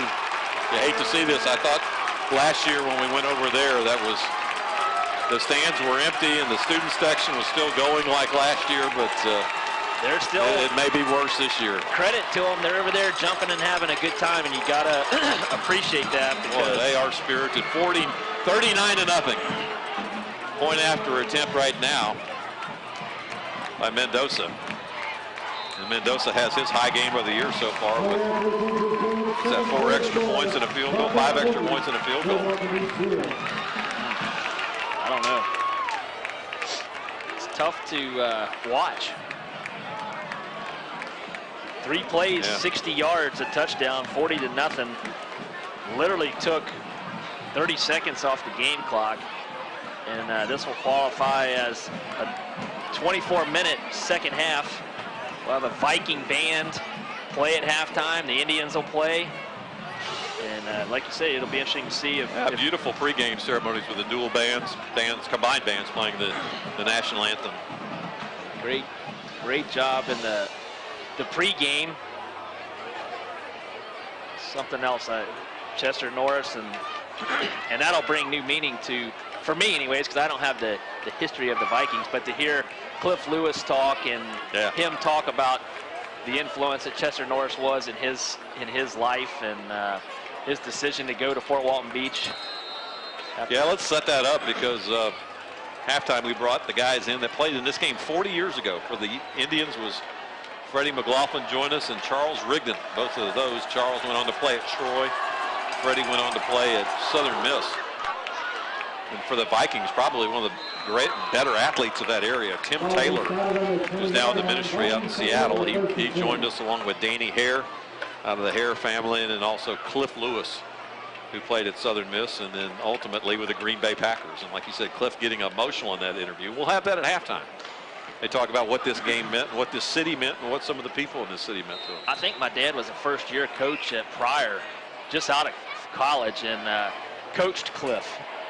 And my dad went to Southern Miss, and I was a little kid, second grade, I think, and went to watch Cliff play at Southern Miss. And Freddie obviously went into the locker room afterwards, got chin straps and elbow pads from those guys. Reverse pass, they're trying to flea flicker, and they're going to put one up for grabs. It's way out of bounds.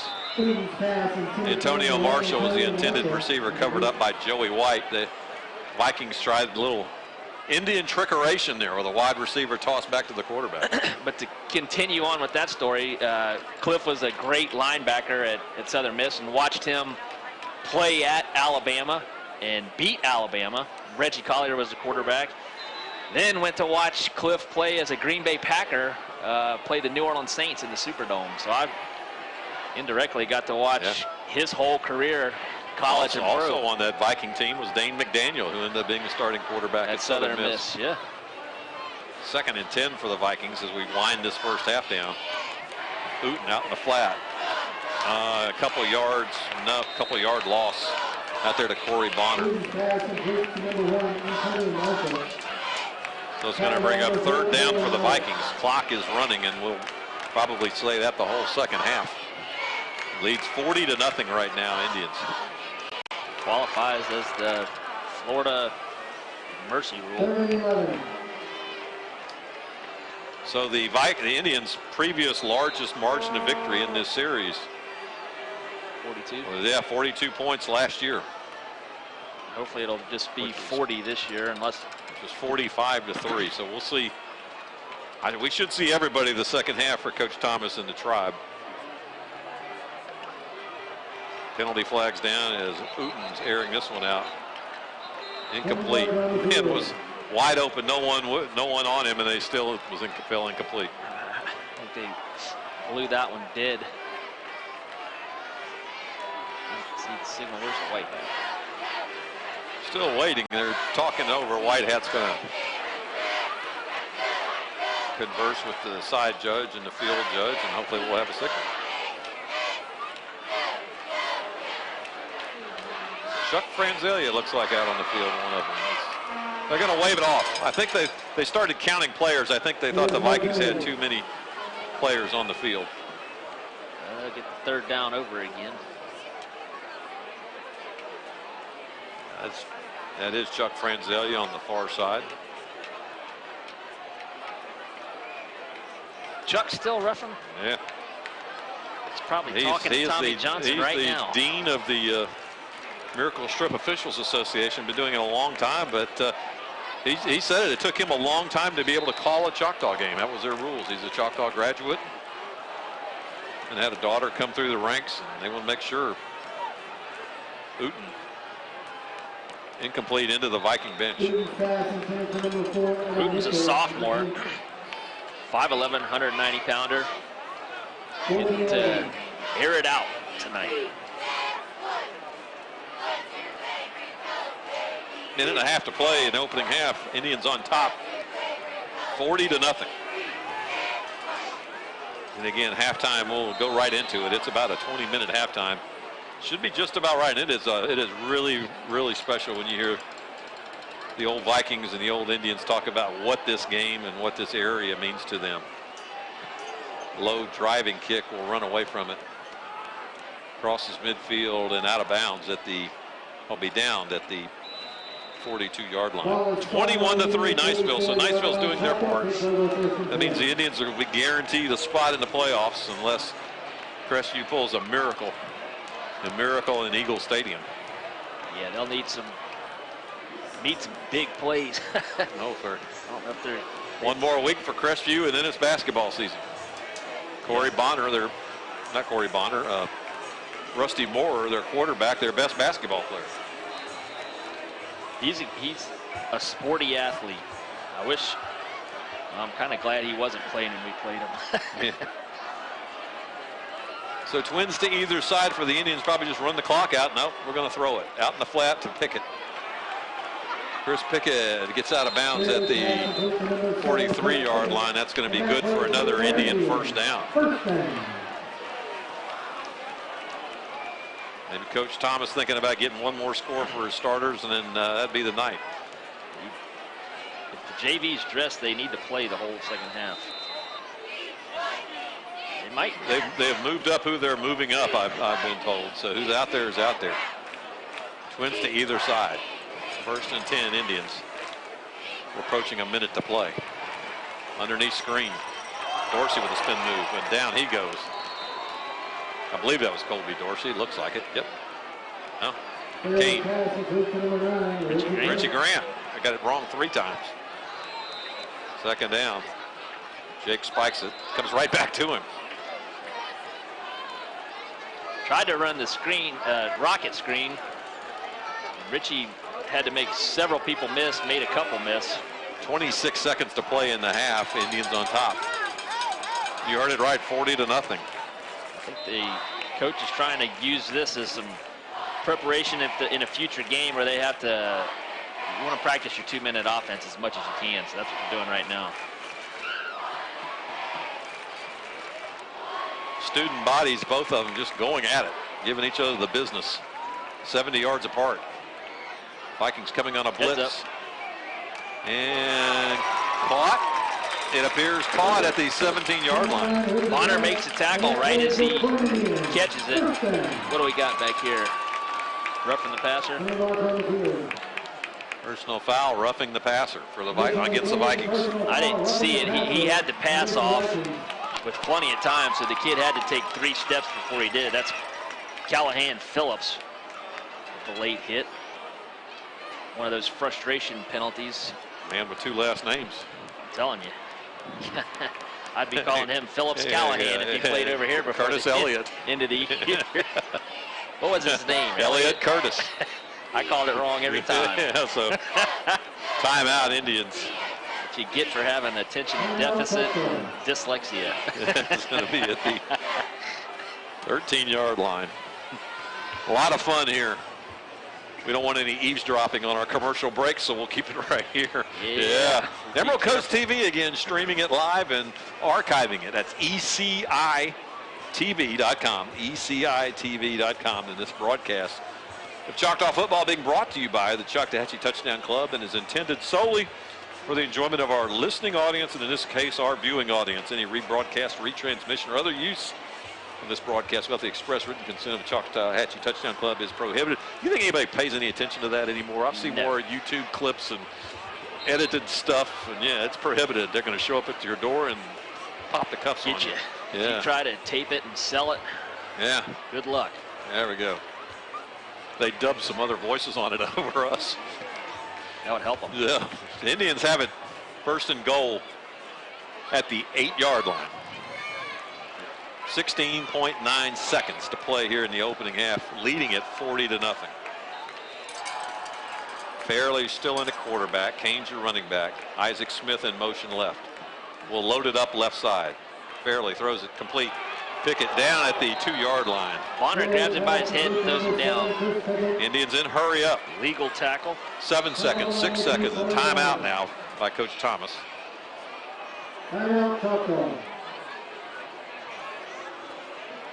Again, next week at Mosley, actually at Tommy Oliver. We're at Rutherford, but we're playing Mosley Bay High School. Pregame at 6:40. Kickoff is at 7 o'clock.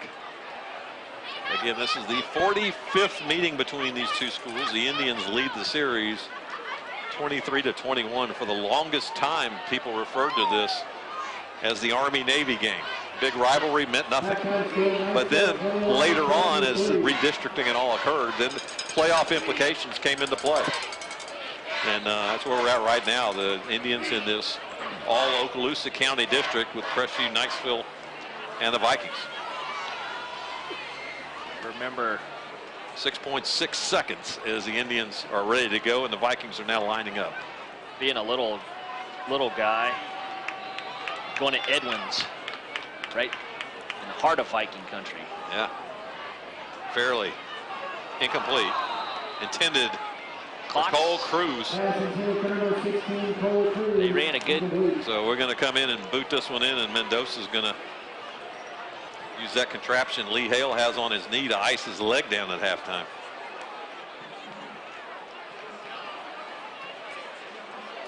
This will be shorter than an extra point, but more difficult as it comes from the right hash, which isn't made for right-footed sidewinder kickers.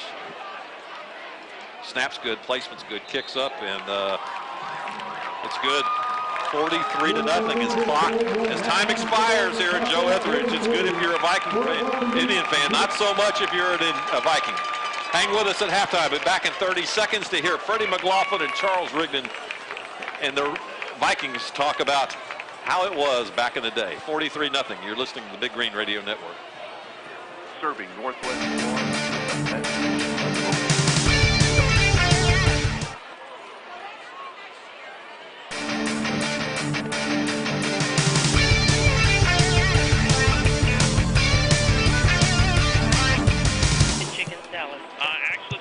Really good. My fellow coworker, she likes the mushroom bites.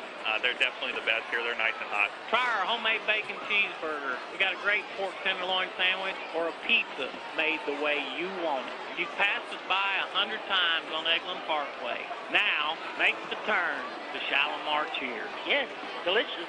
Little Caesars Pizza on Racetrack Road in the Choctaw Plaza is the home of the hot and ready $5 large pizza. Little Caesars is a proud Warrior sponsor of the Choctaw football team. Every home game, Little Caesars Pizza provides hot pizzas to feed the hungry Indian team. Little Caesars for your hot and ready pizza. Go Indians!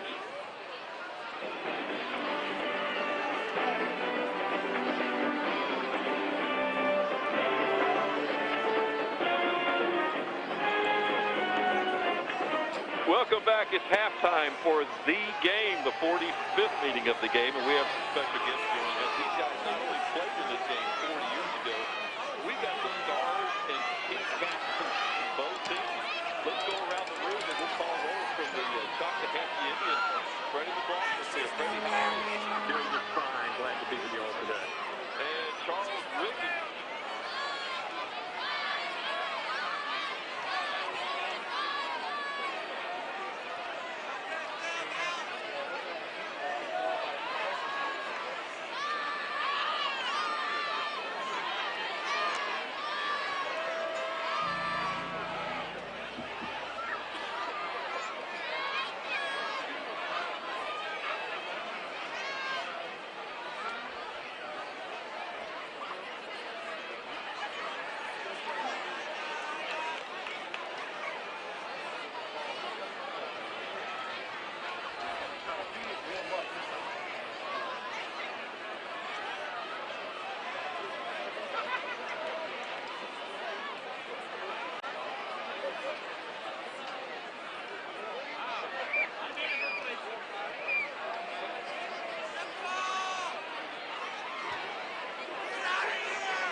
Here we go.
Leading the band onto the field tonight is drum major Stephen Foster. Color guard captains are Nicole Myers and Danielle Brown. Percussion captains are Ian Young and David Rivera. Tonight, the Skywalkers will perform their program The Harder You Fall and United We Stand. Musical selections include Everybody Wants to Rule the World, Mars, The Burden of War, The Hanging Tree, We Shall Overcome, and America the Beautiful. Please give a warm welcome to the Choctawhatchee Skywalkers.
Drum major Stephen Foster is the band ready.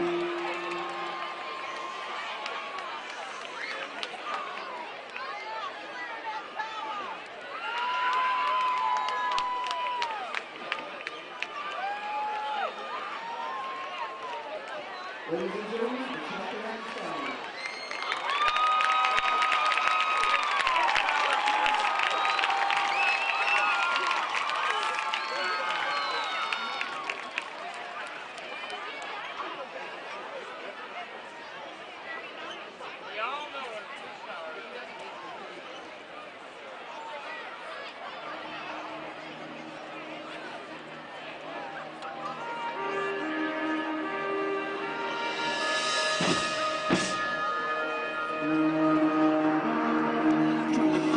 Our country's symbol of freedom has been taken down. What had been a mostly peaceful protest during the day, radically changing as night fell.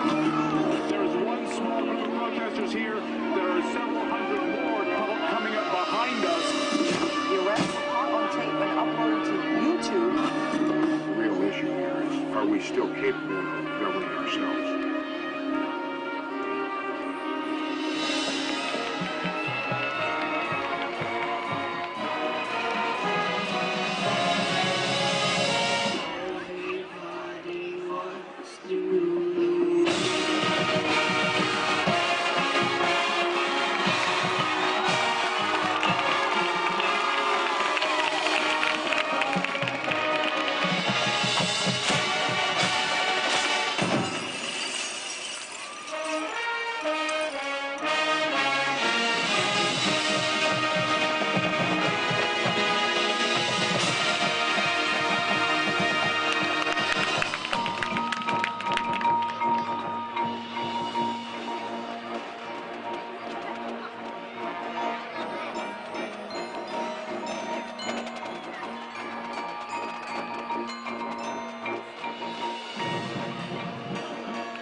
resorting to violence and oppression.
Now we are engaged in a great civil war, testing whether that nation can long endure.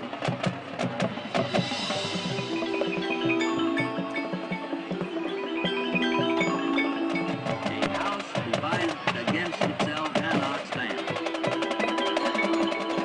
A house divided against itself cannot stand.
Ladies and gentlemen, we'll be announcing the 50-50 drawing ticket number to the local Choctawhatchee Skymarkers. Get your tickets now. I'll be making that announcement in just a minute.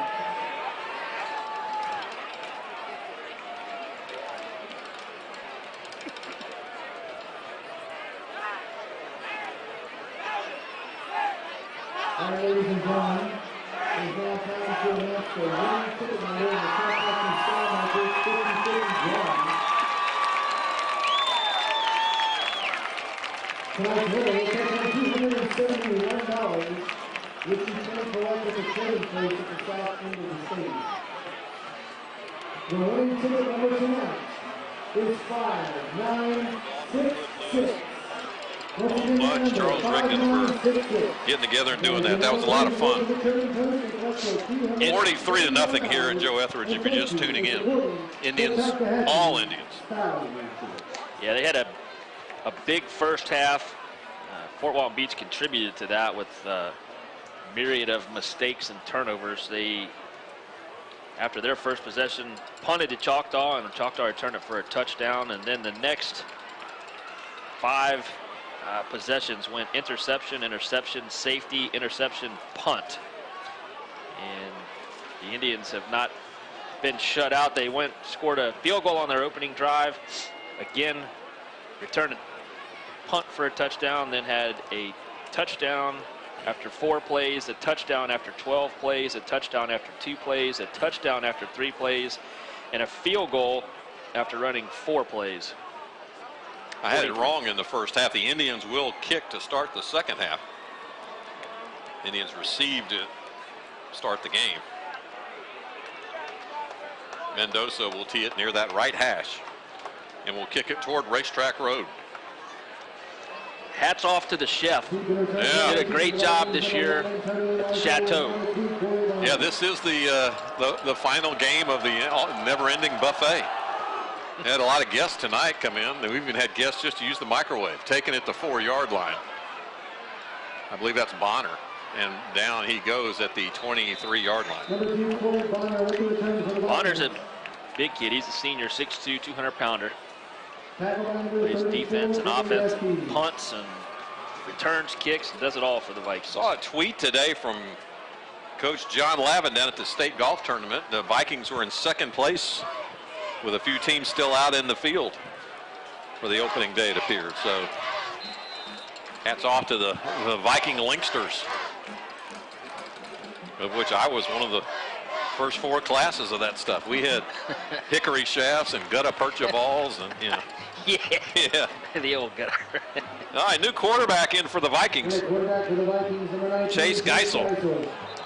And we move and they move. I think they're going to penalize us. Yeah, we move into the neutral zone. Chase Geisel.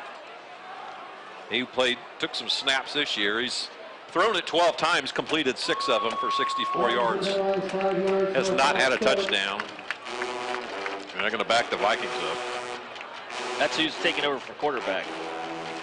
Let the senior come out. Yeah, it's senior night. Let him go. Number 56 for the Vikings, the starting center. Cameron Gano. He doesn't have the Viking wing on his helmet. Pass out in the flat, complete. Best play of the night for the Vikings. Knocked out of bounds, though. Stepped out of bounds at the 40, but he went up the sidelines with a hurry. Indians come out a little lackadaisical second half. Up 43-0. And as predicted, it's a running clock. We've got 2 minutes of this second half already gone.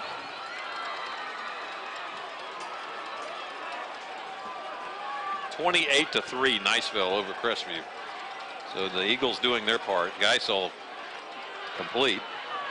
Vikings not going to quit fighting. And Cameron Gano without the wings reminds me of George Bailey and It's a Wonderful Life. Got to earn his wings, I guess, before they'll put him on his helmet. Probably scraped them off. Antonio Marshall, the senior running back, giving great effort. You know, that's what Coach Johnson was teaching. Hey, we're not going to quit. We're not going to lay down. We're going to fight second half. They're down 43-0. Chase Geisel out of the spread. He's going to look left, throw it left. One hops it to Corey Bonner, incomplete. The Indians, for the most part, a lot of those starters still in there on defense.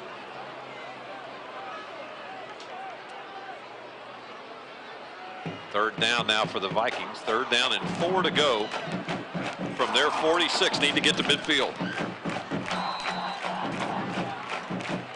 Student section still going strong.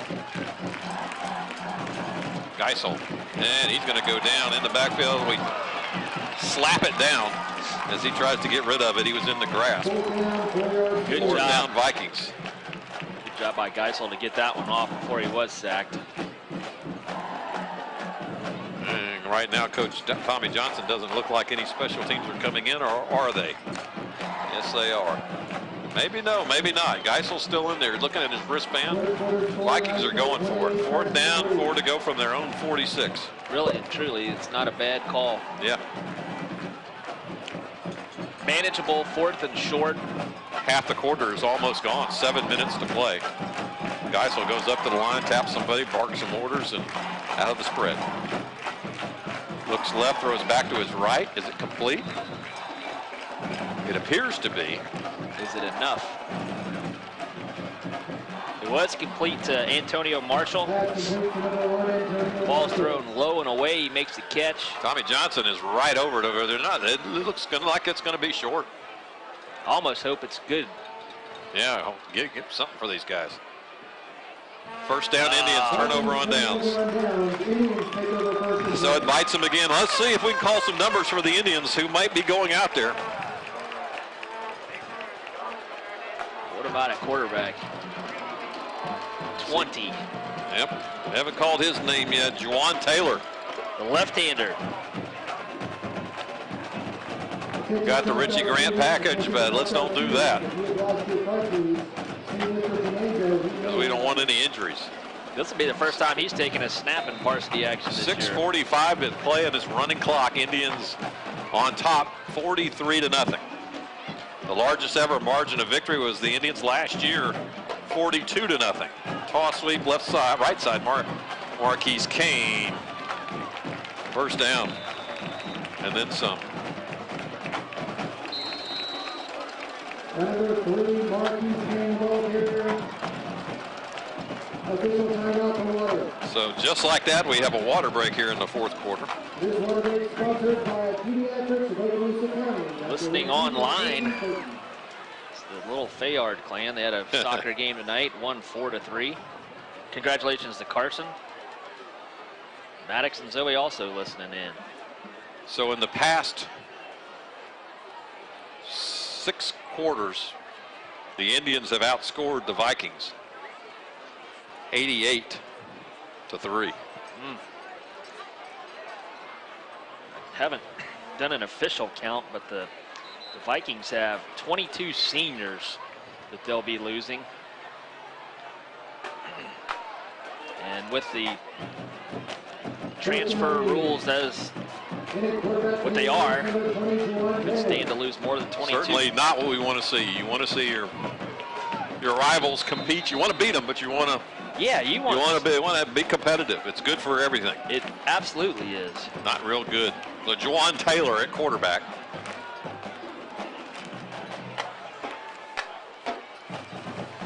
Right up the middle. Shoulders close to a first down. Little guy, he's quick and strong. Zach Childers been playing all year. All right, here sophomore. we go. In for the Indians, number 22, Ricky Smith. Smith, also number 36, Xavier Kane. They'll split wide left. Getting their first snaps in varsity action. Kalen Lovett's at tailback, and he'll get the handoff. They've moved the pile. Lovett down to the 23-yard line. Running clock here in the third quarter. Indians on top, 43-0. Coach hasn't done anything except hand the ball off in the second half. That's the third play. I probably missed one, but Robert Ashley checks in, the sheriff's son. He'll come in at tight end. Where's number 17? Daniel Smith. Seen a lot of him. He's in there. 22, Ricky Smith in as well. Kalen Lovett, left side, makes a man miss, makes a spin move at the 10, down he goes. If you're listening on the radio, this is nothing fancy, just handoff dive plays. 4:41, excuse me, to play in this running clock. Marquise Kane checks out. Brandon Lynch checks in. Zalis Alexander, 6'1", 175, 10th grader, checks in at wide receiver.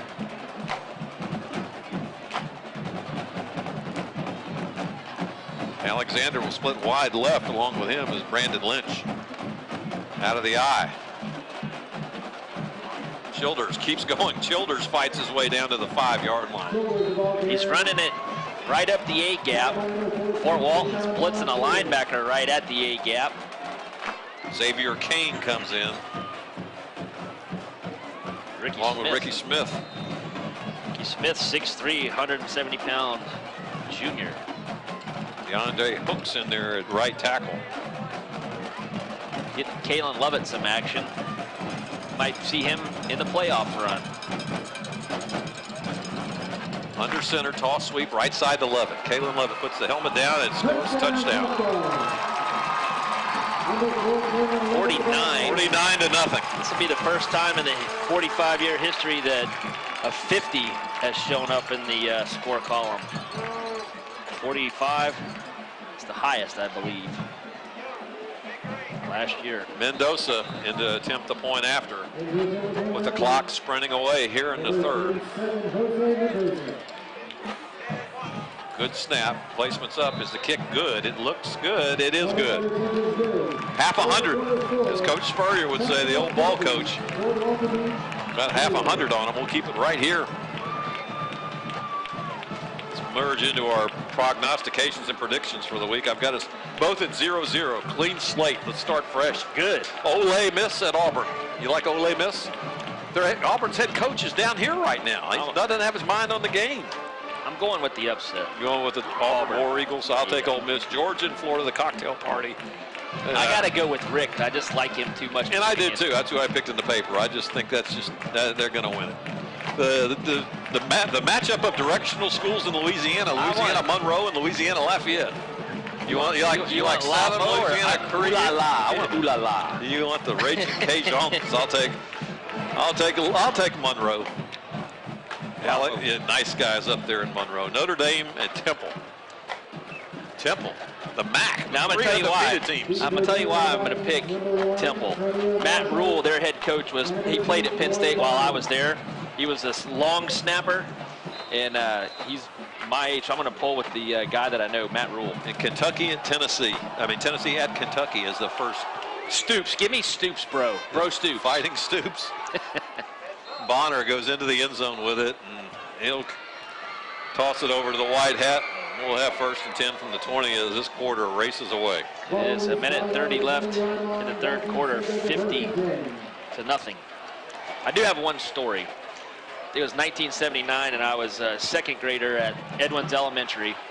And back then, they used to have a pep rally at the elementary school, and it was all Fort Walton. Yeah. All Fort Walton. I used to go to the library. I went with the Choctaw shirt on, and the librarian would give me the business, and I made sure that I was like, Choctaw, Choctaw, Choctaw. So I don't think Choctaw was expected to win, but they won 14-0, and I was so excited. Oh, let the play go here. Geisel throws it under duress, gets it complete out in the flat, and close to a first down are the Vikings as we're under a minute to play here in this rapidly moving third quarter. So I was so excited to go to the library on Monday and give her the business. And to my chagrin, she was sitting there decked out in Choctaw gear. And Tommy just took my whole thing away, and she said, if you can't beat them, join them. And man, did she take my thunder away. And I got to use that trick later on in life. I lost a bet. And I'll tell this one after this play. Second down and a yard. Geisel split 3 receivers to the left. And we move this time. The Indians move, and we'll move to the other end of the field after 3 quarters of play. The fourth quarter. So fresh out of college, I was working in a fitness center. Would always wear my Penn State gear. And this guy, I was working down here. And it was a year that Minnesota Golden Gophers were good. And they beat Penn State at home, and it was an upset. And I knew the guy was coming. He had talked about the game, blah, blah, blah. So Monday rolls in, and I'm sitting there decked out in Minnesota gear. Minnesota shorts and shirt. And he walked in ready to give me the business and could not do anything because I'm sitting there in Minnesota gear. And he's like, you just took the whole fun out of my whole workout. Well, they're not going to even have them swap into the field, it doesn't appear. And which puts a damper in the Fred Astaire field goal kicking contest. Somebody was going to get a chance to win a scholarship courtesy of Fred Astaire Dance Studio, and untimed down. We had a penalty on. Oh, okay, that's what it was. So they will. It's just going to be after this play.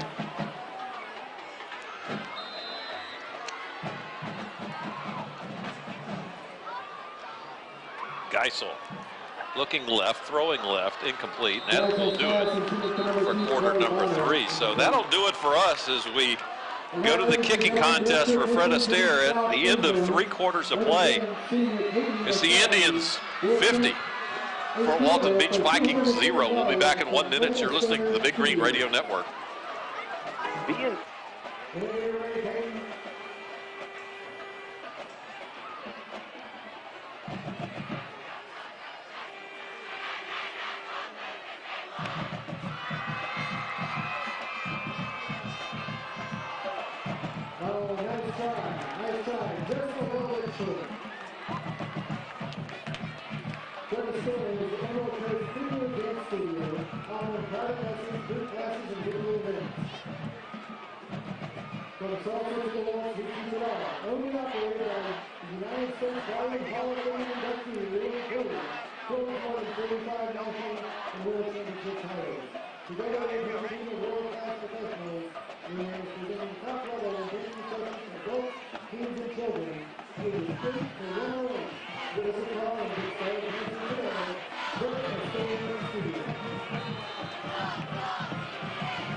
Welcome back to Big Green Football on Psalm 91.1.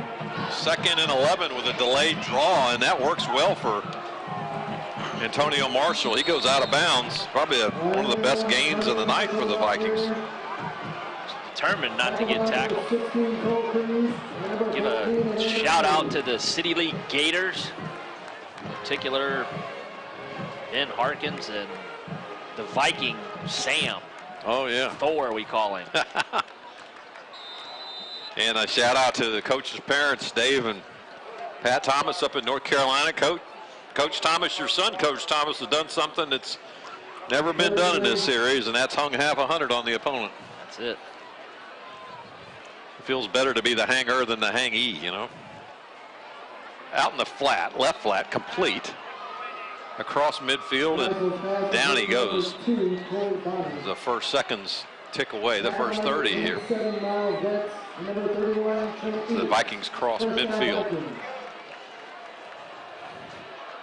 So the Vikings next week at Leon. How about a long trip for that at the end of the season? How Leon is this year. I'm not sure how good or bad they are. We ended at Mosley. Both teams on the road, and it'll be empty here in the south part of the county. Evander Rose in here at corner. Number 14. On his horse, throws that one out in the open area with no one close by. We'll see if we can call some players that normally names don't get called. Sam Mason's was hustling after the play. Charles Hooks, number 94, is in there. He's the future Indians. Michael Matthews in at linebacker. 6'3", 200 senior. Second down, 10 to go for the Vikings, under 10 minutes to play, running clock. Complete, oh, hit hard, knocked away by Evander Rose. Jarring tackle for the senior. Corey Bonner had to wait for it. Ball floated out. He took a pop in the back and coughed it up.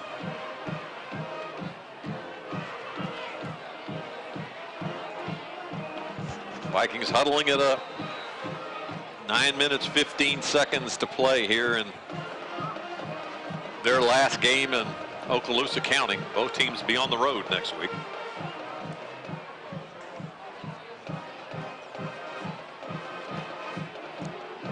Pass complete and dropped over the middle. Heard footsteps, I believe. I think you're correct. Joshua Rodriguez had it in his hands and just flat out dropped it. Great throw by Chase Giselle. Jezel. Geisel. There you go. If I was listening, I would have known that. So it's 4th down. 10 to go for the Vikings, excuse me. They're just a little bit east of our arrowhead at midfield.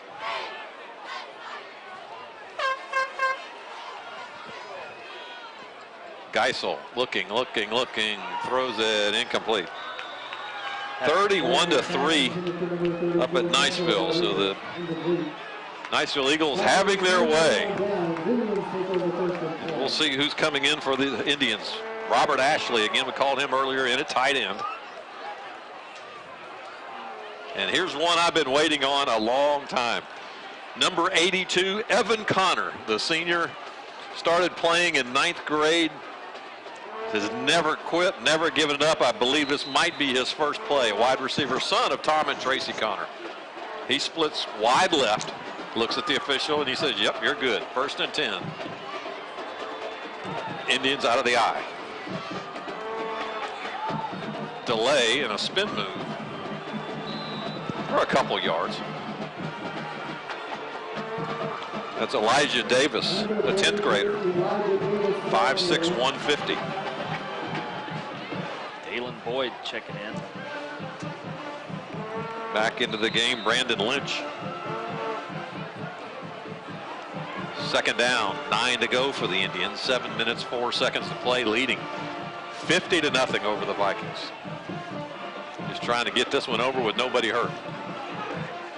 Dive play over right guard. Ball is out. Do the Vikings have it? They do. And the Vikings get their first turnover of the game.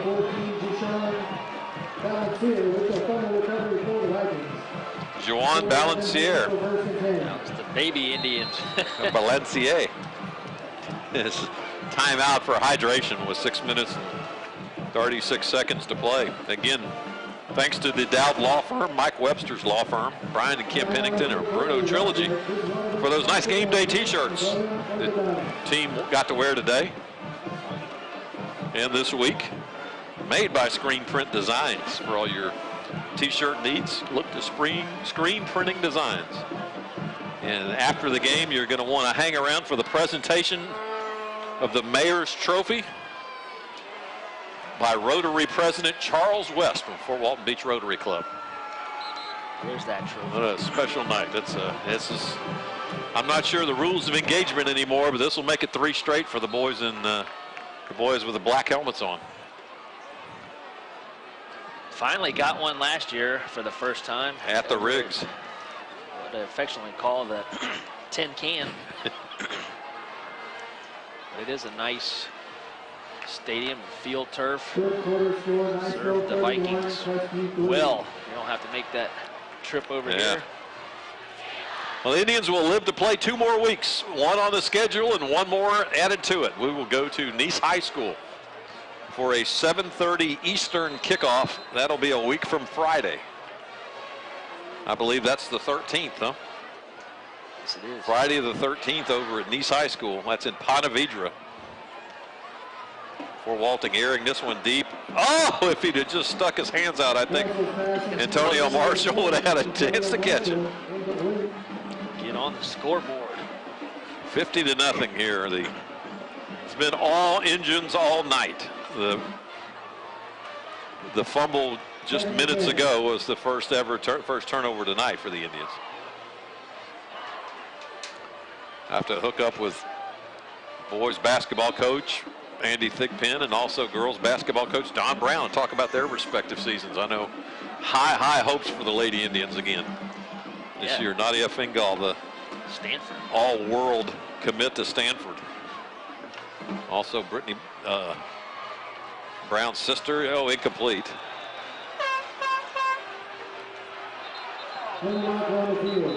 And Chuck threw a flag. Franzelia came in late. The ref threw a flag. Let me call him out.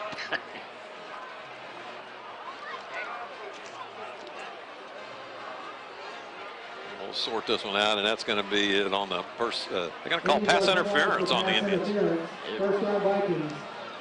So the Vikings will get 15 yards, probably their biggest gain of the night. down to the 32-yard, excuse me, 33.5. Coverage, he bumped him on the shoulder before they got there. Under 5 minutes to play. Chase Geisel, the senior, he's done it before. Again, he played some quarterback until they went with Uten later in the year. Out in the flat, complete to Antonio Marshall for about 5 yards. Miles Betts on the tackle with the clinical form tackle. A moral victory here for the Vikings to get on the board. I'm sure the Indians want to keep them out of the end zone. There's that pride factor of the defense, wants to shut out.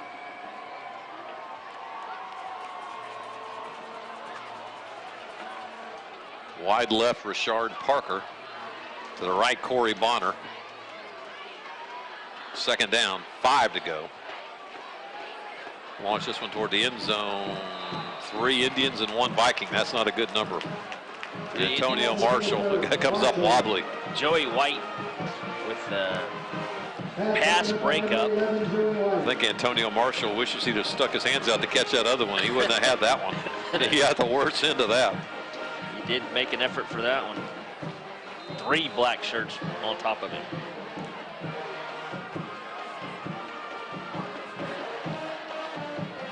So it's third down for the Vikings. Clock racing away. We'll be done with this one before you can blink an eye. Indians lead 50-0. Geisel looking over the middle, and the Indians almost intercepted. The only thing that kept them from is they ran into each other. Cole Cruz and Joey White slow to get up. They both were going for that football and collided. Wanted the, they wanted the INT, yeah, which would have been the count. Probably had been the 4th or 5th. 3 minutes, under 3 to play now. Probably been the 4th interception of the night. 4th down. The chain gang's wearing those nice T-shirts. We got to see if we can scarf a few of those. I'm sure we can at the Spirit Shack. Yeah. 4th down, Geisel. Looking. Launches. Complete. Down to the 3-yard line. Good catch, good throw. Geisel's excited. Hit favorite target, Antonio Marshall. This Viking team was the same team that put up 40 last week against Bay.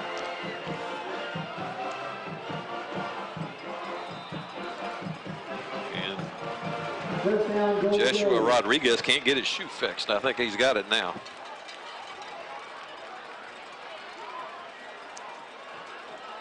First and goal. They'll go with a tight formation. Fighting toward the goal line. Did he make it? Not yet. We're going to pause 10 seconds for station identification. You're listening to the Big Green Radio Network.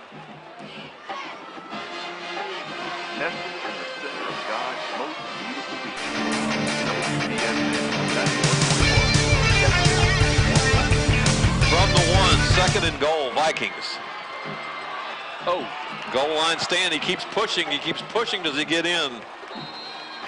There's the signal. Touchdown, Vikings. Hooray for the guys in white.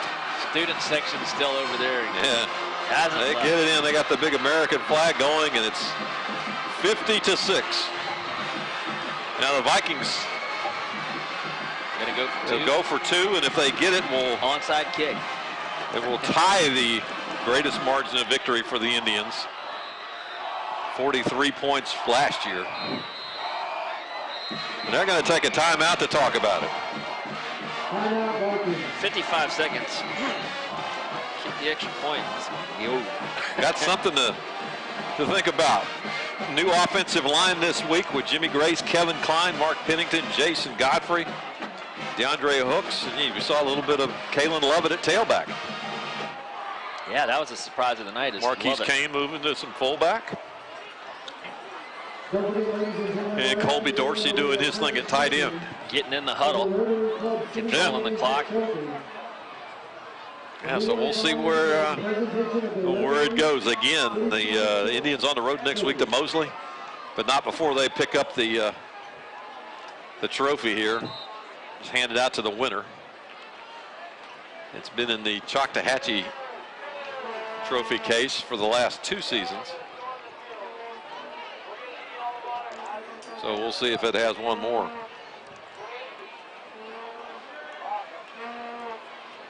Just a matter of where they're going to put it. 55 seconds left.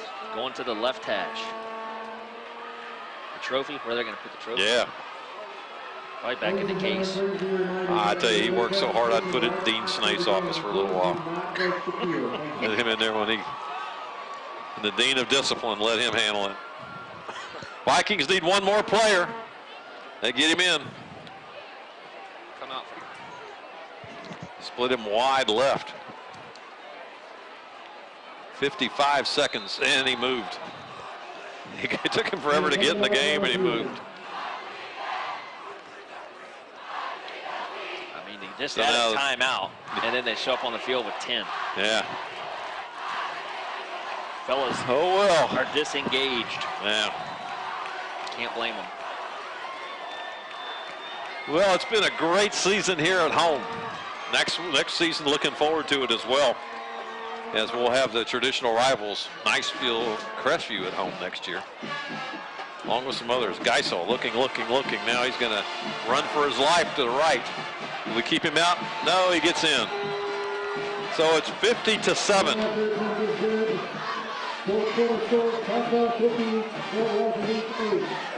Which 50-8. 50-8, excuse me, which actually ties that record of 42 points. I think that's why they went 50-8. Yeah, I'm sure Coach Johnson knew in the back of his mind that he could tie the record. He would. Don't have the Yeah, worst so defeat. we'll have to find some new room on this spreadsheet for co-defeats by the Vikings. But in all, we want them to do well, and that's going to do it. Coach Greg Thomas heads the line, and he's going to walk over and give his best to Coach Tommy Johnson and the Vikings.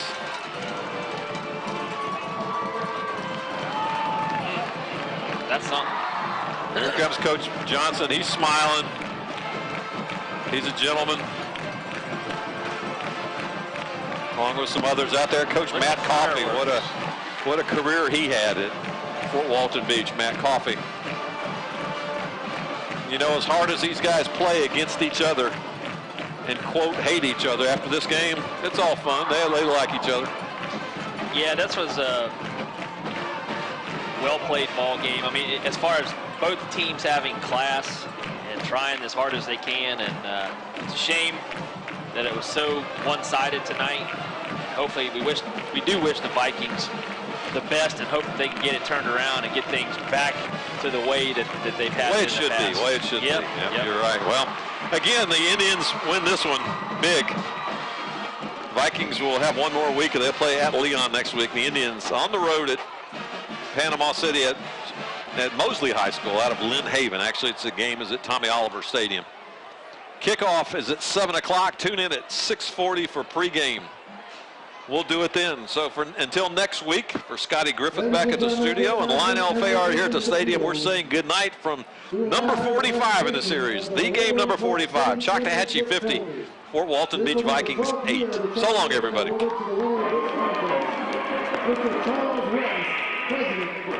All right, gentlemen, good job. Thank you, sir. Appreciate all you do, man. Yeah, it was a great night, man. Great night. Good job. Okay, thanks. All right, man. Bye. See ya.